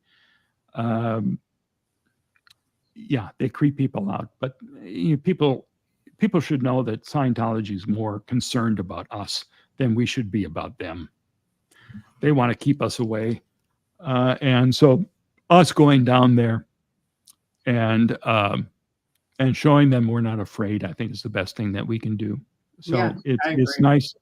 I always see everybody joining Aaron out there with the live streams. I think it's good to keep them on their toes. Sure. It is. It's fun. All right, Magoo, are there any other things that we should be discussing? Probably 100, but we've already been on for 2 hours and 10 minutes. So I think for now, we should probably call it. It's been the most exciting 2 hours and 10 minutes ever on YouTube, though, hasn't it? No, okay, maybe not the most. But I hope you all had a nice time. Tori, thank you so much for being here with me. You only have a few hours before it's midnight, your time. Right.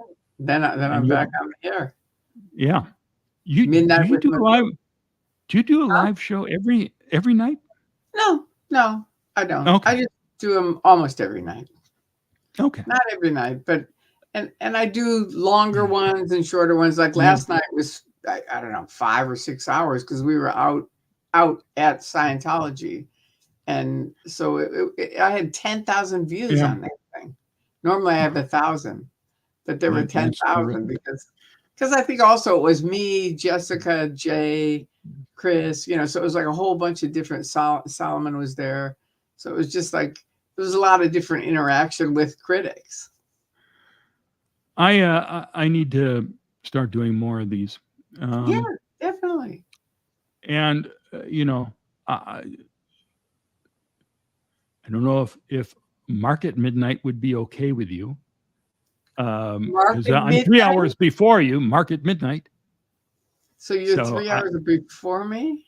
Yeah. But if that's infringing on your midnight, I don't want to do that. I think of a different one. All right. Very good. Not midnight with Mark. All right. Yeah. All right. Well, thank you, everybody, for joining us. Thank you, Kelly, for helping out here. It's been a delight, Tori. Thank you. Thank you for all the stuff you've done. I mean, I can't say it enough. I know you're horrible at taking compliments, so I'm just going to say it. But I want to thank you. You, if you hadn't made all these videos, they recorded so much history that is very valuable, don't you think? Yeah, I mean, and that's the lasting legacy of the LMT. Right. Folks can see what it was like. Yeah. Hear from the people who came to tell their stories. Yeah.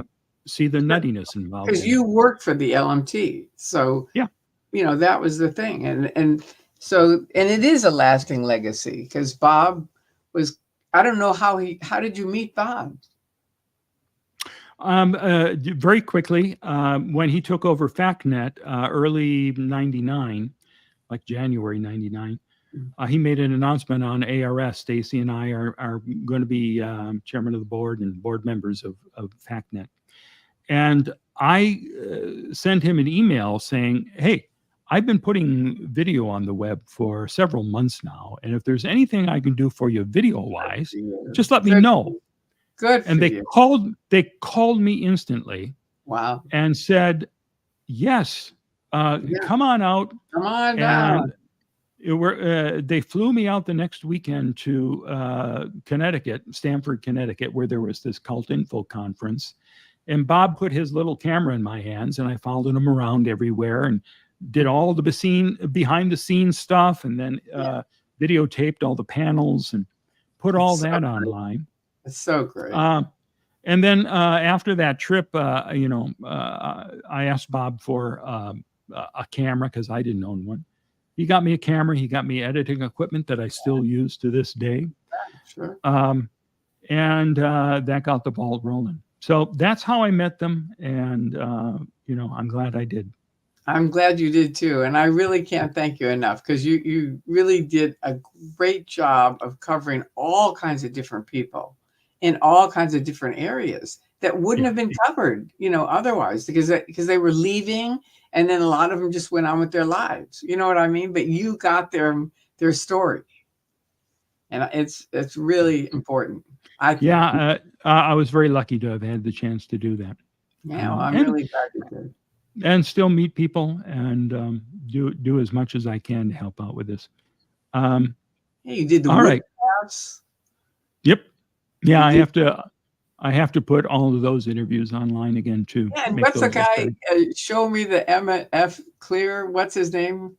Oh, Jason Magoo. And we were there for that. That was great. Yeah. That was you were there watching as we did the interview. Remember he said Tory, right? Yeah, he even referenced you at one point. Yeah, that was great. Yep. Yeah, that. And I remember that video. I almost thought maybe I should tell him not to swear so much. And I swear like a sailor, but I just thought because it's on the internet and he's an actor and all this other thought. I thought maybe I should just mention it. But then I thought, Tory, say nothing. This is unbelievable. I mean, it's just it's one of the best videos I think out there. The cursing I think is what put it over the top. Yeah, I mean it became a real sensation. It's still the most viewed video on my channel, and I'll be upscaling that too. Oh, good. And I'm curious about whether I can monetize that. But please, people, I'm going to apply for a job tomorrow. So any help you can give me, I appreciate. Why couldn't you monetize it? When it does the checks, it's asking you when you say I want to put ads on this, it says, is there any profanity in your video? Oh, it does? And normally I can say no. This one, this one's going to be loaded with it, but I'm going to try. I'm going to say no, there's none, and see if it catches it. Just see, really, are you not going to monetize this video? Come on, this is Jason Begay. I'm really surprised. I mean, they have on TV. People love this. Swearing all the time on TV. So come on. I think YouTube is concerned. We can't go out to these corporations and put their ads in front of things filled with profanity and violence and all this kind of stuff. So they try to weed it out by just asking you. No, there's none. No, none that I know. Yeah. Anyway, you'll see that at some point. All right, everybody. It's been great. It's now 2 hours and 17 minutes, 33 seconds, and we're saying good night. Good night, everybody. Good night. Bye.